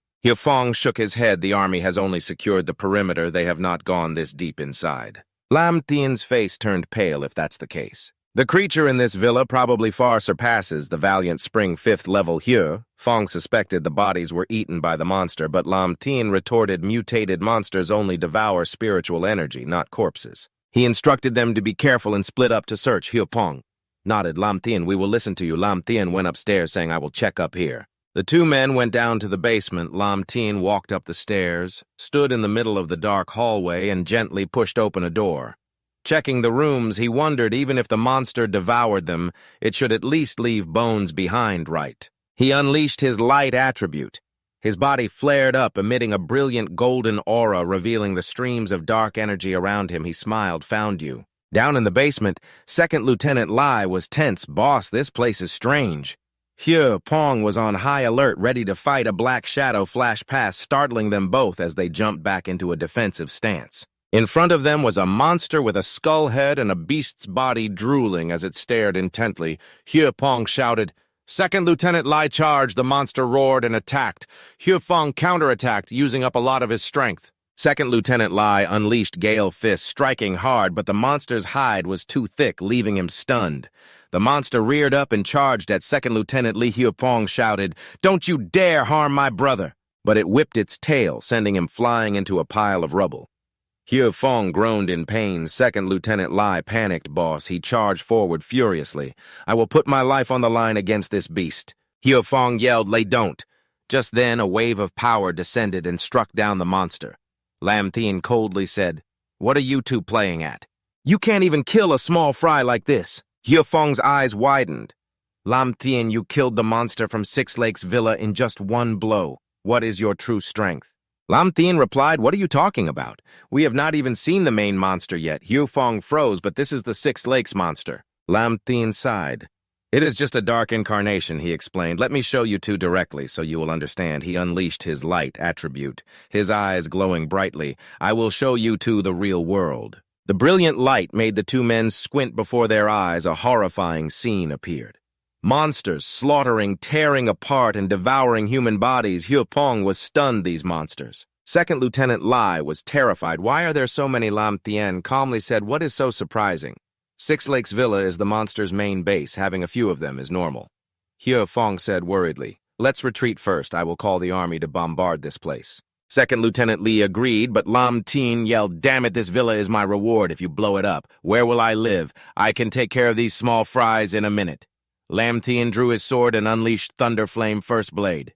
The sword energy erupted, wiping out all the monsters in the blink of an eye. Feng and Second Lieutenant Li turned pale in disbelief. A single sword strike annihilated the entire horde. Feng stammered, "Big brother Lam Tien, you are too powerful." "The Six Lakes problem is solved then," Second Lieutenant Lai added. "I thought we were going to die. I never expected you to handle it all with one slash." Lam Tien replied, "No, the main monster has not been dealt with. These were just cannon fodder." Feng was stunned. Cannon fodder. He thought to himself, "If you call such strong monsters cannon fodder, then what are we, trash?" His eyes widened and his voice cracked. "Big brother Lam Tien, you must be joking. Last month, the military department detected the strongest signal was only at the Valiant Spring 5th level." Lam Tien smiled. "Then it is even clearer in just 1 month that monster has evolved and grown stronger." Second Lieutenant Lai asked worriedly, "What are our chances of winning?" Lam Tien said firmly, "You two stay behind me and do not run around. I will handle everything." They both nodded yes. Lam Tien took the lead, swinging his sword casually. Monsters fell one by one. None could withstand a single blow. Feng and Second Lieutenant Li hid behind a door, their eyes wide, so this is the power of a cultivator. Second Lieutenant Lai was sweating profusely to kill them this quickly. "We are like experienced piñatas getting beaten up in less than 10 minutes. The monsters on the first floor were wiped out by Lam Tien." He sensed an aura coming from the courtyard and rushed out, shouting, "I'm going to the courtyard to check. You two be careful." The two men followed outside. An eerie red aura enveloped the courtyard. Lam Tien's face paled as he exclaimed that in front of him was a giant cocoon vibrating and emitting a horrifying sound. He channeled his spiritual energy and thought to himself, "This is the leader of Six Lakes." Second Lieutenant Lai was astonished. Brother Lam Tien. Feng stopped him. "Shh, do not speak. Big brother Lam Tien is gathering his power." Second Lieutenant Li was confused. "What is he gathering power for? Is that the final monster?" Feng continued, the aura on Lam Tien. "I have only ever felt it from one other person." Lam Tien was startled and asked again, his gaze sharp. Feng nodded slightly, his voice grave. "That is right, the chairman of the Spiritual Energy Cultivators Association of Hai Thuong City, the 6th-level Valiant Spring Realm expert, Mr. Vuong." His gaze rested on Lam Tien at that moment. He sensed a kingly aura emanating from him like that of an undefeated war god in a decisive battle. Suddenly, a monstrous hand emerged from the giant cocoon. Realizing the time was right, Lam Tien immediately unleashed Thunderflame First Blade, swinging his sword and slashing fiercely, tearing the cocoon apart from within a brilliant fire. Phoenix flew out, roaring furiously. Carrying an aura of destruction, the two who witnessed the scene screamed in horror.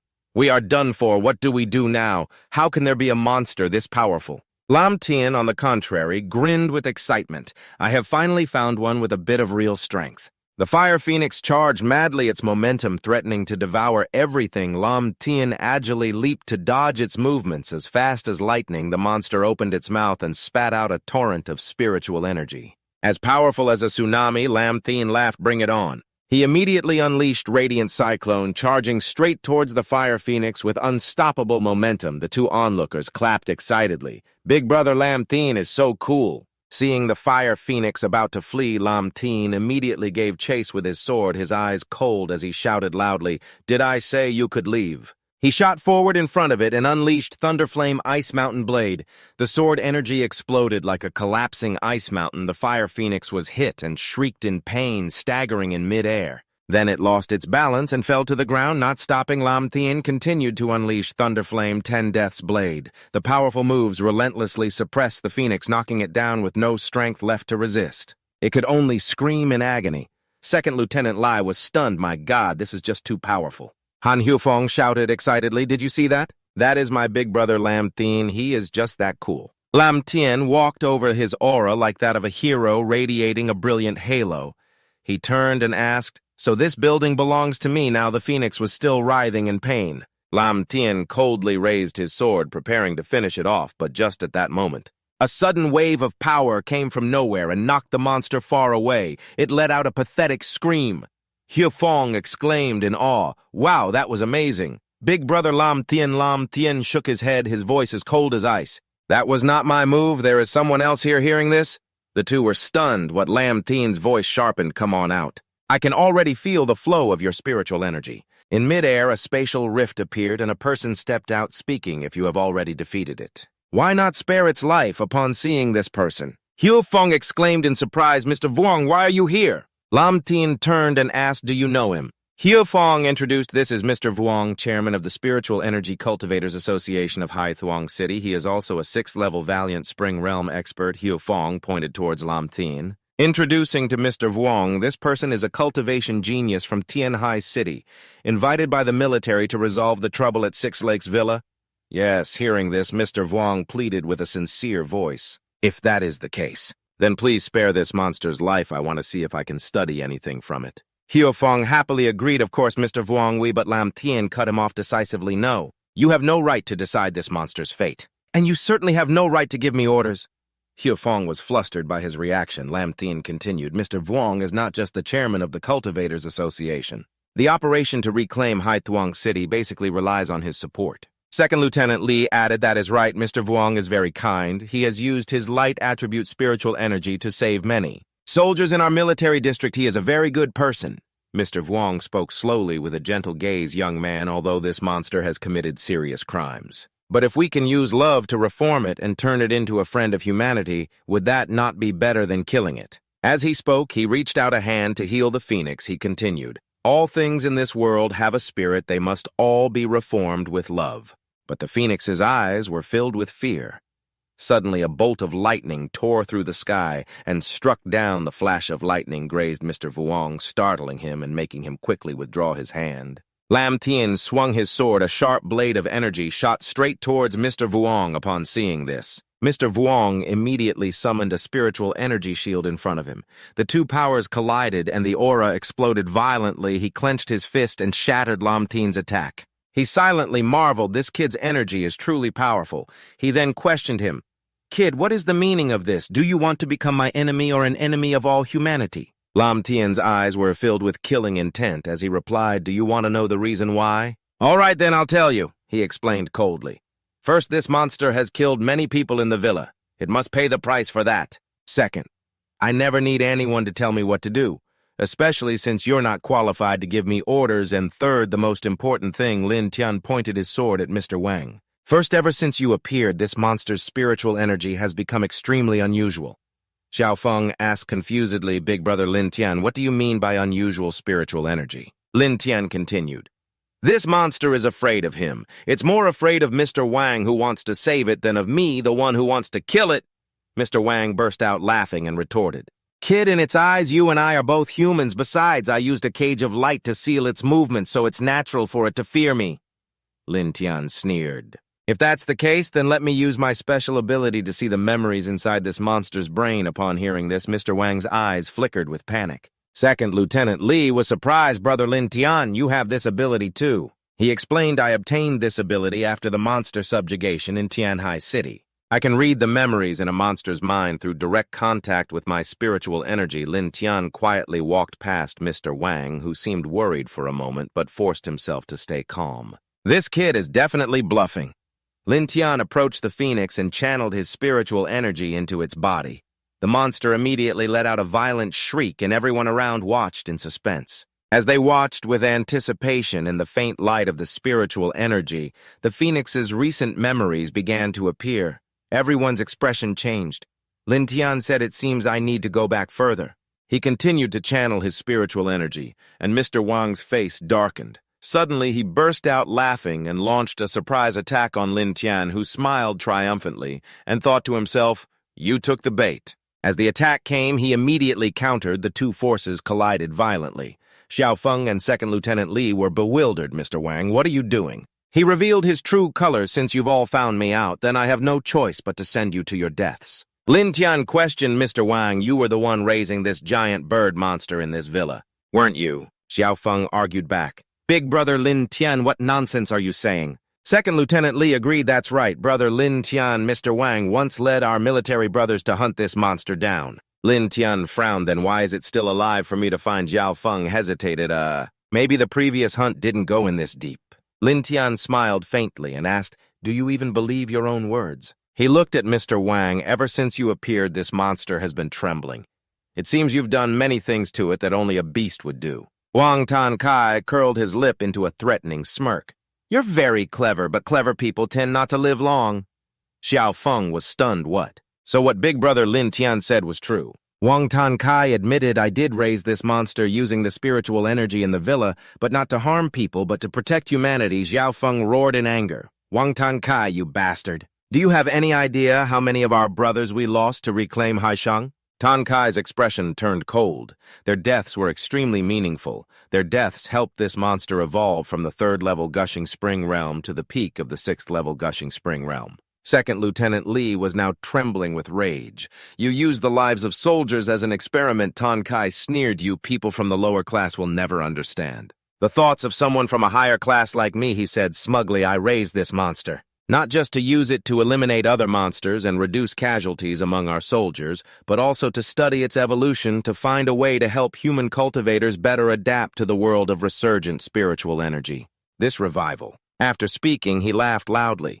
"Now this monster is completely under my control," he continued. "I've said all that needs to be said. Now it's time to send you on your way." As he finished speaking, Kai unleashed a powerful wave of spiritual energy, its fierce aura crashing down like a tempest. The system announced, "Powerful light attribute energy detected. Do you wish to absorb it?" Lam Tien was overjoyed. "Of course I want to absorb it." The system immediately complied, and as the energy descended, his body began to absorb it. Xiao Feng and Second Lieutenant Li, worried for his safety, rushed forward, but Kai, with a cold face, waved his hand, creating 2 control arrays to restrain them. He smirked sinisterly. "Next, let me savor the sounds of your painful screams." He unleashed sharp sword chi, making the 2 of them writhe in agony. Kai laughed with glee. "This is the price for daring to offend a Wang." Meanwhile, Lam Tien's aura flared powerfully. The system announced, "Lightning and fire attributes reached level 2. Light attribute reached level 1. In just a few seconds, light jumped to level 2. Lam Tien was ecstatic. This trip was totally worth it. Not only did I get a villa, but my power also skyrocketed. His body shone brilliantly as his lightning and light auras merged, and he dashed behind Kai, swinging his sword to block his sword chi. Freeing Xiao Feng and Second Lieutenant Li, Xiao Feng fell to his knees, exclaiming, "Big brother Lam Tien, thank you for saving us." Lam Tien urged, "What are you waiting for? Let's finish this quickly." Kai's expression changed in shock. "How are you able to move freely? Weren't you already imprisoned by my light shield?" Lam Tien sneered. "Did you really think a piece of trash at the 6th-level Gushing Spring realm could imprison me?" He raised his sword. "As thanks for helping me become stronger, I'll grant you a quick death." Kai gathered his spiritual energy and yelled, "You a snot-nosed brat, dare to judge me? Let's see what you've got." His spiritual power surged forward as Lam Tien unleashed his Thunderflame dragon-slaying slash. Lightning formed a majestic and shockingly powerful dragon that blocked Kai's attack. He was stunned as Lam Tien suddenly appeared behind him. Kai was terrified. How can he be this fast? He thought to himself, "I'm finished. I can't dodge this." Lin Tien swung his sword and landed lightly, he said coldly. So this is all the peak 6th level Gushing Spring realm amounts to. Tan Kai clutched his bleeding arm and gnashed his teeth. Lin Tien, you're seeking death, he roared. Lin Tien, you have thoroughly enraged me now. Tan Kai unleashed the full power of the peak 6th level Gushing Spring realm, creating a giant array seal in midair. Lin Tien snorted coldly. Even at full power, you're just struggling a little more. Tan Kai unleashed 10,000 arrows, pierced the heart. A volley of arrows shot from the array. He empowered himself, leaped into the air and screamed, "Go die." Lin Tien deployed the bright light sword formation, creating a massive halberd. His eyes blazed with killing intent as he brought it down in a single slash that shook the earth. Lin Tien laughed way too slow. While Tan Kai was stunned, Lin Tien appeared behind him and landed another blow. Tan Kai was thrown back like a punching bag. He struggled up with blood dripping from his mouth and roared in fury. Lin Tien, even in death I will not lose to you. He unleashed his full power. Glowing runes appeared, and a pair of light wings sprouted from his back. Tan Kai soared into the air, shouting, "Let me show you my ultimate attack." He then unleashed the bright light impact field. Lin Tien was thrilled. Now, this is a fight. Let's see which is harder, your fist or my sword. He raised his sword and unleashed the Thunderflame sword technique, extreme ice mountain shattering, earth-splitting slash. His eyes glowed as his immense pressure radiated everywhere. The two clashed like moths drawn to a flame, neither one backing down, but Tan Kai was overpowered and sent flying, screaming, "No, it can't be." A massive explosion thundered through the sky. Tan Kai lay motionless, riddled with wounds, and stammered, "Your power. How can it be stronger than mine? Your strength is beyond the peak of the 6th level Gushing Spring realm." Lin Tien replied nonchalantly, "What's so difficult about the peak of the 6th level?" Tan Kai trembled, thinking to himself, could he be at the 7th level Gushing Spring realm? That's impossible. Spiritual energy has only just been restored. How could he have achieved it? Lin Tien said coldly, "Are you done?" "I have other things to do. It's time to see you off."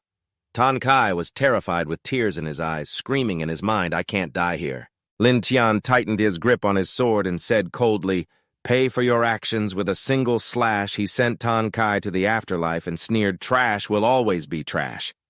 Second Lieutenant Li was stunned. Oh my God. Lin Tien defeated a peak 6th level Gushing Spring Realm Master in a single blow, Xiao Feng thought to himself. As expected of big brother Lin Tien sheathed his sword and said, "Let's go check on that big bird." The three of them approached the faintly breathing fire phoenix. Xiao Feng suggested big brother Lin Tien, "Let's kill this evil monster and leave." Lin Tien said with pity, "It's not evil, it's just another victim." He used his spiritual energy to heal it, but the phoenix roared angrily in resistance. Xiao Feng and Second Lieutenant Li yelled, "Big brother Lin Tien, be careful." Lin Tien reassured it, "I'm not Wang Tan Kai. I'm not going to hurt you, I just want to help you get it." Its frenzied gaze softened, and it bowed its head in acceptance. But as its wounds healed, the phoenix shrank down and transformed into an owl.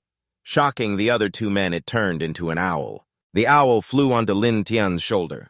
Second Lieutenant Li asked bewilderedly what just happened. Lin Tien was also surprised. "I have no idea. I only used my light attribute spiritual energy to heal it. I never expected it to become this." Second Lieutenant Li asked curiously, "Big brother Lin Tien, did you see its past?" "Show us what the owl went through." Lin Tien laughed. That was just a bluff to lure Wang Tan Kai into the trap. The two were doubtful. "But what about those images from before?" Lin Tien explained.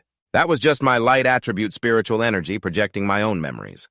Luckily, he fell for it. Otherwise, I don't know what I would have done." "All right," he said, "now that this is settled, let's go back. I also need to figure out how much it will cost to repair this villa." Second Lieutenant Li said flustered, "Wait, big brother Lin Tien, are you going to keep that owl as a pet?" Lin Tien said seriously, "I wasn't planning on raising a pet beast, but since it's so obedient, it could be a good house guard." He then asked, "Or should I let the military raise it?" Xiao Feng shook his head. "No way, the military's budget is tight. This is the spirit beast I worked so hard to save. It'll be more comfortable with me." Lin Tien asked, "Do you really need to be this worried?" "I'm just discussing it." Xiang Feng panicked. "Big brother, please don't joke. How would I dare to snatch your spirit beast?" Lin Tien said, "I'm taking it back for everyone to see. If anyone objects, I'll send it to the military." Elsewhere, a stack of documents about Wang Xinkai was thrown in Li Yang's face as Commander Shen roared, "Damn it, what kind of job is your Spirit Chi Association doing?" The Haishan cultivator not only raised monsters, but also used our soldiers as test subjects. Li Yang stammered, "Commander-in-Chief Shen, this is a misunderstanding. I knew nothing about Wang Xinkai's actions." He's a peak 6th level Spring Fountain realm expert. I didn't dare to offend him. Commander Shen frowned. So you don't dare to offend him, but you dare to offend the military, Li Yang frantically replied. I wouldn't dare. I'm just an ordinary person. The association's affairs are handled by cultivators. I'm powerless. The commander interrogated powerless. If I hadn't pressured you, were you planning to just shirk your responsibility? Li Yang looked miserable. Wang Xinkai is a 6th level Spring Fountain cultivator. How could I dare provoke him? With tears welling in his eyes, he said, I can't afford to offend either the association or the military. Commander-in-Chief, please forgive me. Commander Shen said coldly. Forgive you? Do you have any idea how horribly those soldiers died? Their families are crying their eyes out, just begging for a chance to survive. Li Yang lowered his head in silence. The commander warned, starting today, the military will investigate the entire association. You will cooperate. Otherwise, don't blame me for enforcing the law. Li Yang broke out in a cold sweat. Understood, I will cooperate. Just please don't ruin the association's reputation or the cultivators will tear me to shreds. Commander Shen said coldly, all right, now get out of here. And tell those cultivators of yours to be honest, you hear me. Li Yang stammered with his head down. Yes, yes. Ah, yes. The scene shifts to Lam Tien's house. Just as he got home, he saw Langu and Fei Fei already waiting. Lam Tien felt a mix of emotions, thinking to himself, is this what having a family feels like? It's so warm. He scratched his head shyly. To protect this, I have to become stronger. Fei Fei tilted her head. Why are you spacing out? Lam Tien laughed. Everything has been resolved. I also brought back the pet beast. Langu was surprised, her eyes shining with curiosity. Lam Tien smiled and gave a short whistle, and a small owl flew down to perch on his head. Both girls were instantly captivated, their eyes sparkling. Oh, it's so cute. Fei Fei was delighted. It's so cute, they both started petting it. Fei Fei asked, where did you buy it? Lam Tien replied, I found it in the mutated villa district. Langu was shocked it managed to survive there. Its will to survive must be incredibly strong. Lam Tien took a sip of water and nodded. Very strong. After all, it's a peak 6th level Spring Fountain mutated beast. The two girls froze simultaneously. Lam Tien, what did you just say? He calmly repeated, it's a peak 6th level Spring Fountain mutated beast. The little owl shook its head as if enjoying the gossip. Fei Fei, horrified, pushed it away. Honey, is it really a 6th level Spring Fountain beast? It's not going to peck me to death, is it? Langu had dodged it as if it were a demon. Fei Fei, don't touch it. A single one of its claws could rip us to shreds. Lam Tien was at a loss for words. Don't overreact, it's very tame. If it wanted to attack, it would have already. He put down his Coke can and said seriously, you two should focus on your cultivation. When will you ever break through? Both girls looked glum. We want to, but it's not that easy to increase our strength. Then Fei Fei sighed. Not everyone is a genius like you know. Lam Tien stretched and said, just keep practicing. If a crisis like the last one happens again, I might not be there in time to save you. The scene changes to 3 men drinking and chatting. One of them asked, have you guys heard the news? The strongest cultivator in Haishang has been killed. The purple-haired man, He Yi said, he caused the deaths of so many of our brothers. Serves him right. The other man's eyes widened. But he was a peak 6th level Spring Fountain expert. How did he die? He Yi guessed. Maybe a 7th level Spring Fountain mutated beast. The blonde man, Tan, scoffed nonsense. If there was a 7th level mutated beast around, how would any of us still be alive? He scratched his head. Then how did he die? The blonde man lowered his voice. I heard he was killed by a cultivator from Tianhai, the same one who resolved the Great Tianhai Crisis. The other two got excited. What is that Tianhai cultivator really that powerful? Zhang Feng walked by and asked, what are you guys whispering about? The blonde man explained, boss, we were just changing shifts and grabbing a drink, just chatting. Zhang Feng warned them chatting is fine. But do not leak any information to the Tianhai cultivator. Otherwise, it will be considered a breach of military secrecy. All 3 replied in unison, yes, sir. He ordered them to disperse. Zhang Feng thought of Lam Tien, shuddered, and muttered to himself. You guys have no idea just how powerful Lam Tien is. I dare say he could even influence the international standing of the Hua nation. Meanwhile, Fei Fei was browsing online and saw that the news about Lam Tien wiping out the monsters to help the military reclaim Tianhai was trending. She smiled smugly. He's famous now. Netizens were in a heated debate. Some praised him as a national hero, while others accused him of bragging. Some even threatened to sue, claiming it was all fake. Then a self-proclaimed cultivator from Zhihong posted, "Let me introduce myself. I am a 7th-level spring fountain cultivator from Zhihong City. I suppose in everyone's eyes he's considered quite the expert, isn't he? Frankly, I'm not here to question whether Lam Tien was exaggerating or not. In just 2 days, the country will hold a competition to find the most skilled cultivators. I will personally participate to see what Lam Tien is truly capable of." The comments section erupted. One person sneered, quite confident for a 7th-level spring fountain expert. "If Lam Tien loses, won't his lies be exposed?" Another person commented excitedly, "This is getting interesting. The martial arts tournament is about to begin. We'll soon see if Lam Tien is legit." Fan Qiang replied, "You doubt him. Just wait for big brother Lam Tien to take action. If you don't believe it, come and see for yourself." Fei Fei was indignant. "How can that cultivator from Zhihong be so rude?" Langu was confused. "What happened, Fei Fei? What are you muttering about?" Fei Fei replied. "Some netizen from Zhihong named Maiding, who claims to be a 7th-level spring fountain expert, is threatening to challenge Lam Tien at a martial arts tournament." Langu's grandfather, surprised, asked, "What's this martial arts tournament? How come I've never heard of it?" Fei Fei explained, "I just found out myself. Grandfather said the military is organizing a nationwide competition for cultivators to promote cultivation and protect national security." She then turned to Lam Tien. "You have to become the champion and shut them all up." Lam Tien was busy feeding the owl, annoyed. "Hurry up and eat. This is the most expensive bird feed, 1 yuan per catty." The little owl glanced at the food and then turned its head away. Lam Tien's blood boiled. "Are you trying to rebel against me? Normal birds are lucky to get millet. Do you have any idea how much millet even costs?" Langu sighed. "Don't treat it so poorly. Have you given any thought to the martial arts tournament?" "I'm not going. I'm not interested." Lam Tien said, "I have more important things to do." Langu asked. "Like what?" Fei Fei added doubtfully. "What could be more important?" Lam Tien explained, "Renovating the villa that Hai Shang gave me. Before you two turn my house into a hotel, I need to move." The scene changes to a meeting room where leaders were discussing Lam Tien's refusal to join the tournament. Everyone was surprised. Why would he back out so soon? Lei Na sighed. "According to the young miss, he's busy renovating his villa and has no interest in the tournament." Li Yang looked happy. "Good, his absence means less trouble for us." Commander Shen's voice turned grave. "Fatty Li, what exactly do you mean by that?" Li Yang scratched his head with a forced smile. "Commander-in-Chief, I'm being honest. With over 15 years of management experience, I've learned that the fewer people who participate, the fewer problems there are."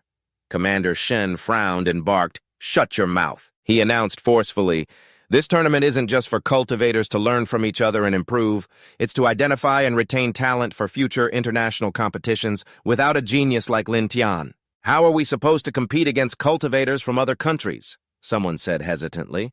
"But, Commander-in-Chief, you know what Lam Tien is like. He doesn't care for empty fame. It will be very difficult to persuade him." Another person nodded in agreement. "If a talent like Lam Tien doesn't participate, it will be a huge loss for the nation." The atmosphere became tense. Then someone proposed an idea. "We could use rare cultivation resources as the prize. Surely there's something that would interest Lam Tien." Another person retorted, "The military has a few low-level spirit chi anomaly points, but Lam Tien is already a 7th-level spring fountain expert. Why would he even look at them?" Liu Ying stood up, her eyes shining. "I have a good idea," Commander Shen said impatiently. "If you have something to say it quickly." Liu Ying explained, "In Haishang City, there is a high-level and dangerous anomaly point, the Six Lakes Manor." "That's right." Commander Shen looked doubtful. Liu Ying continued, "Since the strongest cultivators will be gathered for the tournament, why don't we use this opportunity to resolve the supermutated anomaly in Haishang? If we succeed, we won't just reclaim Haishang. We would also strike fear into the hearts of foreign cultivators. No other country has ever managed to clear an anomaly of this level." The entire room voiced their support, but Li Yang raised his hand to stop them. "Absolutely not." He said agitatedly, "I do not agree. Do you have any idea the kind of responsibility I would have to bear? Why not pick another city like Zhihong? I'm too old to handle this kind of pressure." Commander Shen tried to calm him down.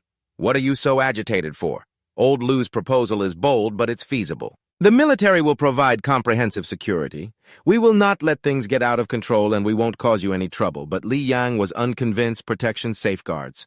I've heard it all 1,000 times. The more promises are made, the more chaotic things become. Please just spare me. I just want to enjoy my retirement in peace." Commander Shen's voice was stern. Li Yang, you are the chairman of the Haishang Spirit Qi Association. This is a matter of national importance. You cannot evade your duty. Li Yang was helpless. Fine. I know you've already made your decision and I can't stop you. Do whatever you want. I've said all I have to say. Commander Shen then turned to Liu Ying. It's an excellent proposal. My decision is made. You will be in charge of planning the tournament and handling the logistics. Liu Ying bowed her head, thinking to herself, Langu. There will be news of your parents soon. Back at Lam Tien's house, his room was brightly lit. He was sitting in cultivation, his aura surging violently as lightning flashed in his eyes. He was thrilled to have reached the 9th level of the Spring Fountain realm, just one step away from the Iron Vein realm. Just then, the doorbell rang. He opened it and was surprised to see Secretary Chen smiling at him. Hello, Mr. Lam Tien. Long time no see, Lam Tien asked in surprise Secretary Chen. What brings you here so early in the morning? Secretary Chen explained, I've come to deliver your reward and I'll need your signature. He invited her inside. She took out a file and said, This is the reward from the military, the transfer paperwork for the villa. There's also a reimbursement for renovation costs and a living stipend. If you could just sign here. Lam Tien was satisfied. How thoughtful. Secretary Chen hesitated for a moment, then said, Mr. Lin, there is one other important matter I need to discuss with you. He guessed, is it about the martial arts tournament? She was stunned. Ah, yes, that's it. Lam Tien continued. Langu and the others already told me about the rumors online. But I don't care. Secretary Tran smiled. The tournament is being held at the super variant anomaly in Haithuang. Lam Tien frowned. A super variant anomaly in Haithuang. Is it that dangerous? She explained that Haithuang is located at the confluence of 3 spiritual energy ley lines. The surge in spiritual energy after its restoration created many dangerous anomalies. Lam Tien nodded. An intersection of ley lines. No wonder. All right, continue speaking. This super variant anomaly contains pure lightning elements. Lam Tien mused. Lightning elements. She handed him the documents. Yes, the lightning spiritual energy here is very special. Here are the details. He frowned and said frankly, To rope me in, you people have really gone to great lengths, huh? Secretary Tran was flustered. Mr. Lam, please don't misunderstand. He took the documents. I will review this and then decide. She bowed her head. Thank you, sir. You can call me anytime. He then let her leave. The clock struck 12 noon. Lam Tien brought home boxed lunches and called the ladies to wake up and eat. Fai yawned. I'm so sleepy I could die. Lan Nguye rubbed her eyes and walked over. She saw the documents on the table. What is this? Lam Tien said. They are documents for the tournament and the reward for the previous mission. The military brought them this morning. Yes, Fai excitedly looked. Let me see what Grandpa gave us, she asked. Is there a rank or a title involved? Lam Tien raised an eyebrow. It's not that extravagant. It's just the paperwork to transfer ownership of the villa and reimburse the renovation costs. Hey, Fai protested. What, Grandpa is so stingy, just giving us a shabby villa? She was about to confront her grandfather and demand compensation, but Lam Tien stopped her. Fai, go wash your face and eat. Lan Nguye sighed and glanced at the documents. Suddenly, she froze, her face turning pale. Her hands trembled as she held the paper, thinking to herself, Isn't this the anomaly point where my parents disappeared all those years ago? Lam Tien watched as Lan Nguye flipped through the documents, discovering that a few pages were missing. Puzzled, she wondered. The military deliberately hid this. Why the cover-up? They don't want me to know the truth. Seeing her looking dazed, Lam Tien felt uneasy. This girl has probably figured it out. He silently prayed. Lan Nguye, it's best that you don't know about this. Late at night. Lam Tien stood on the balcony, holding the stack of documents Lan Nguye had read that morning. The contents detailed a super variant class anomaly from the 4th expedition into the Thunder Labyrinth. Search team members Lan Chao and Tuyet Han lost contact on the 5th day of a 7-day journey. Their daughter, Lan Nguye, was adopted by Liu An and is now a spiritual energy cultivator. Lam Tien immediately called Secretary Tran to announce his decision to participate in the anomaly. The person on the other end of the line cheered. That's fantastic. Mr. Lam Tien, he frowned. But the military's methods have made me very unhappy. Secretary Tran was surprised. Sir, what are you referring to? Lam Tien said sternly. You people knew Lan Nguyet's parents were connected to this anomaly. You deliberately forced my hand to participate, Secretary Tran quickly explained. This could be a misunderstanding or just a coincidence. We had no such intention. Lam Tien said angrily. You think I'll believe that? Secretary Tran quickly replied. Mr. Lam Tien, I will report your concerns to my superiors, he snapped. Cut the excuses. I don't care what the military thinks, but this act of probing has made me extremely irritated. He crumpled the paper. Warning. Tell your people this is the first and also the last time. Otherwise, don't blame me for turning hostile, Secretary Tran reassured him. Mr. Lam Tien, please rest assured. I will relay your message verbatim. He hung up the phone and went back into the house. Lan Nguyen had fallen asleep on the sofa. Lam Tien approached, looked at the notebook on the table, gently placed a blanket over her, and thought to himself, I will definitely find Lan Nguyen's parents. The next day, Lam Tien was at the venue for the martial arts tournament. Brother Lam Tien has arrived, everyone. Hurry out to welcome him. Everyone stood in a solemn formation. They bowed their heads respectfully to welcome Lam Tien. Everyone, please don't do that. I feel quite embarrassed. Ha ha. Brother Lam Tien, you deserve this. If it weren't for you eliminating that villain Voutin Kai, we don't know how much more we would have been tormented. All right. That's enough. No more flattery. I just did what needed to be done. You don't know how much the Voutin Kai incident affected the military. We brothers are truly grateful to you from the bottom of our hearts. The crowd cheered. This is what you absolutely deserve. Yes. Brother Lam Tien. I heard that you only needed one sword strike to defeat Voutin Kai. Is that true? That guy wasn't too difficult to handle, just a bit troublesome. As expected of Brother Lam Tien, you're the best. All right now, everyone disperse. Don't gather around, honey. You should get used to this. In the future, there will surely be many more scenes like this. Just adapt early to be more comfortable. All right. I guess this is what happens when you're so beloved by everyone. Commander Han, do you know where Chairman Luan is? I need to find him for something. Soon after, Lam Tien was led to Luan's quarters. Inside this anomaly zone lie too many unconfirmed dangers. We must thoroughly check the list of participants. Director Lu, long time no see.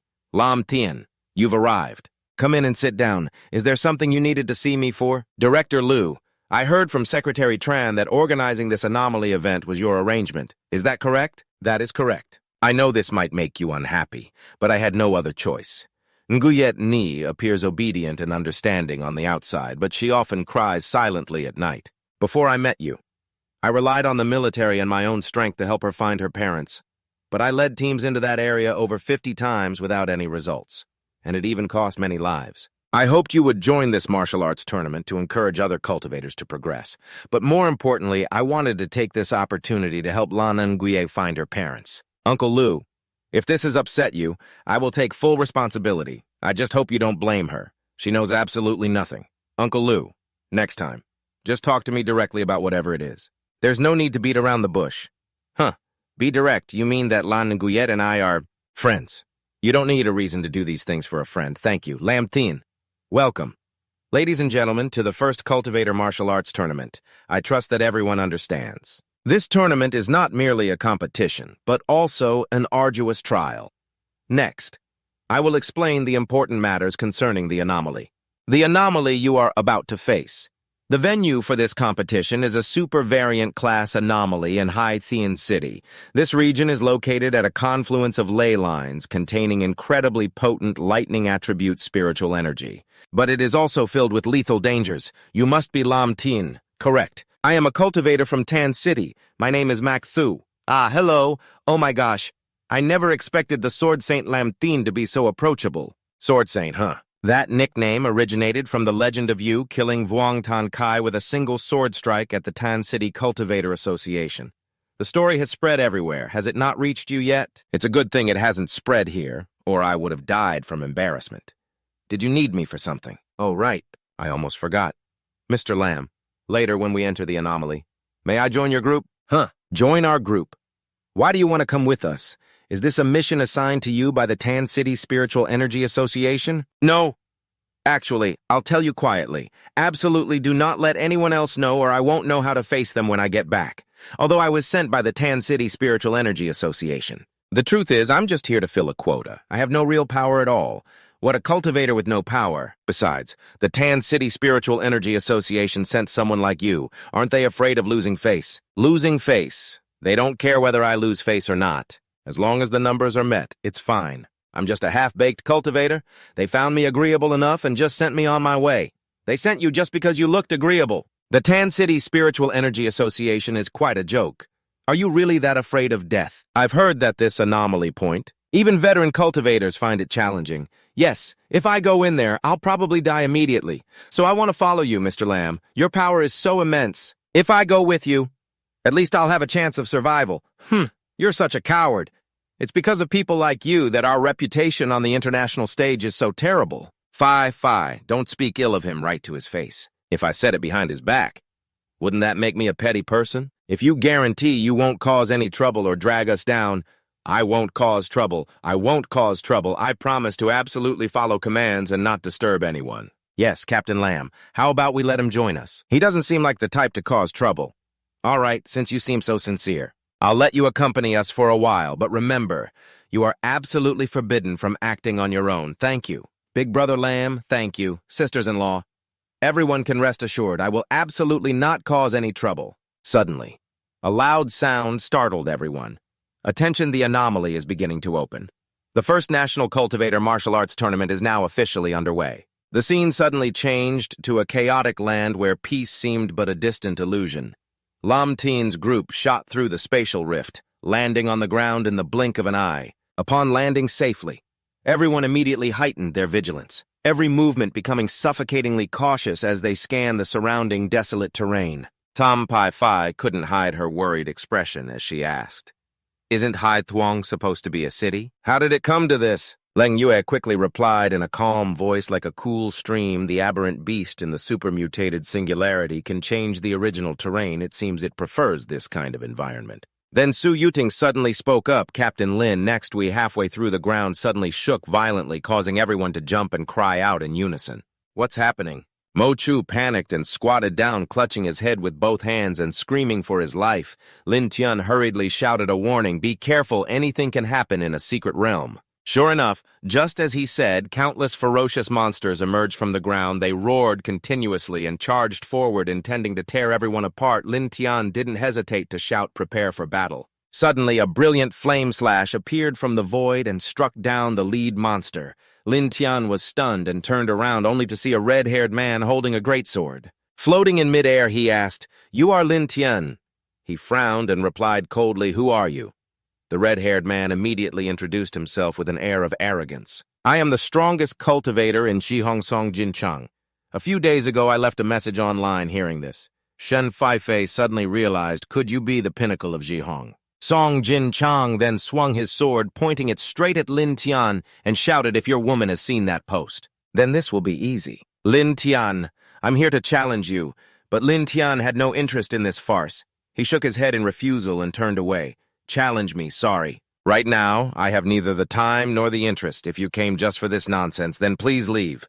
Song Jinchang grimaced, his voice full of sarcasm. How disappointing. It seems the story of you killing Wang Xinqi with a single strike was just the military hyping you up. When you have enough courage to face me, come find me then. After speaking, he turned and transformed into a streak of light, disappearing in a flash. Shen Faifei was boiling with anger on his behalf and shouted, "You bastard, if you have the guts, come down here. This young lady will teach you a lesson." But Lin Tian quickly pulled her back, his voice gentle. "Faifei, let's go.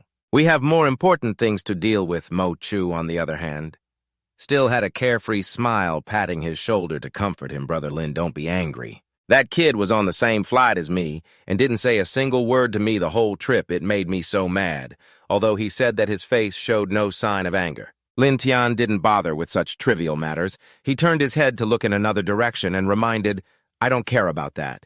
Next, we will head towards that mountain. We must be careful." On the way, his face suddenly darkened as he silently prayed Langu's parents, "You must be safe." Suddenly, the whole team set off while gliding through the air. He abruptly stopped. "Wait. There's a problem here. There's a temporal rift below." His group immediately dove in. Inside was a narrow cave with sweltering heat like a furnace. Langu scanned the area and analyzed. A battle definitely happened here from the looks of it. It was probably a fire attribute aberrant beast. Lin Tian led the way, his voice resolute. "Since we're here, let's go inside and take a look." The deeper they went, the more scorching the air became, burning their skin as they neared the end of the cave. Everyone's eyes widened in horror at the scene that unfolded. A group of people were fighting a giant monster. A fire-type one was punched and coughed up blood. Another was hit by a fireball and covered in injuries. Seeing death approaching, they panicked and fled, crying out for help. Suddenly, one of them recognized Lam Tien. He shouted with joy, "Big brother Lam Tien is here." The others looked at him as if he were their savior and pleaded in unison, "Big brother Lam Tien, please save us, Godfather, save me." Lam Tien glanced at the ferociously growling monster.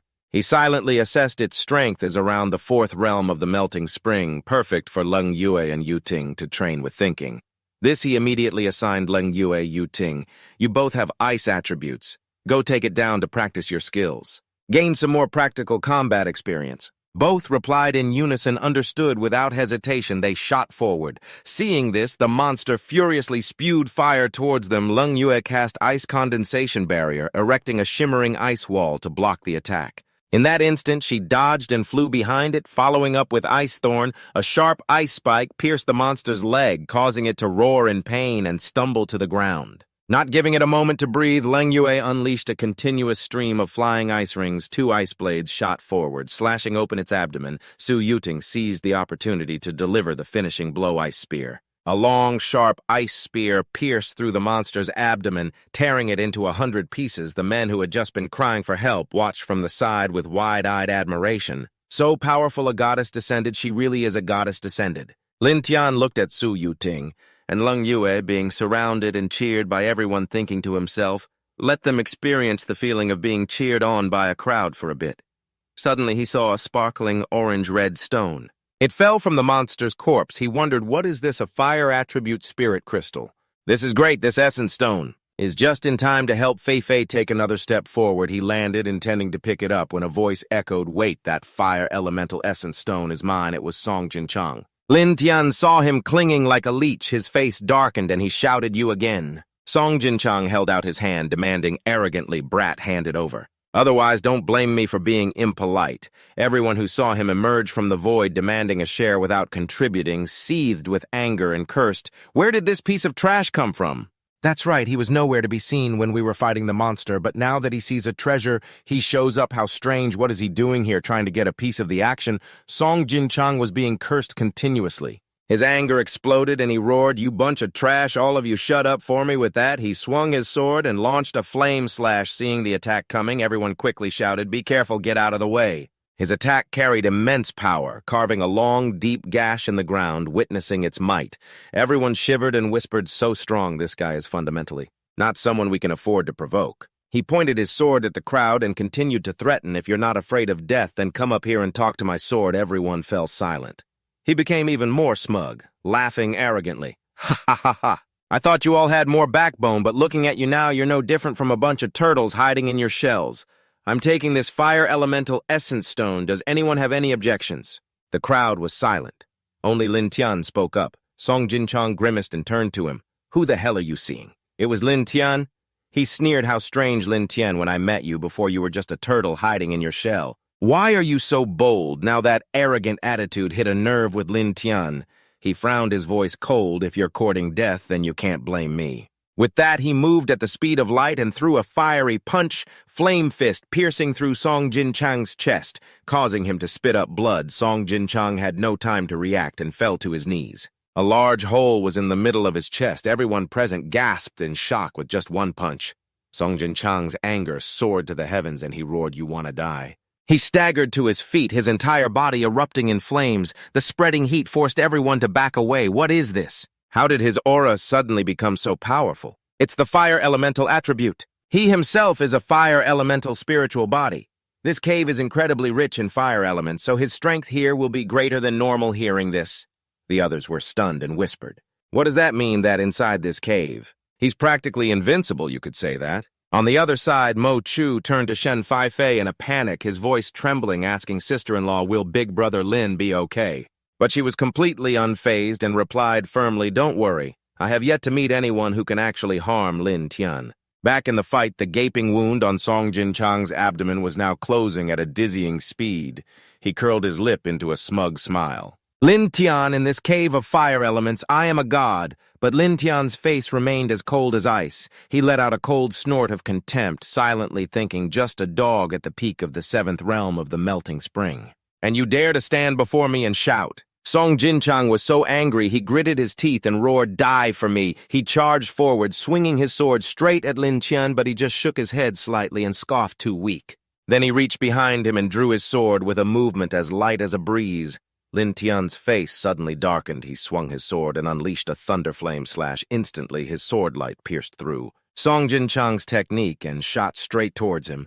Song Jinchang couldn't dodge in time and had an arm sliced clean off. The sharp pain made him scream horribly. Ah! Overwhelmed by agony, he staggered and collapsed to the ground. He clutched his severed shoulder, his eyes wide with horror, and shouted in disbelief, You actually dared to cripple me!" Lam Tien descended from above, looking down on him with contempt, and scolded, "You ungrateful thing.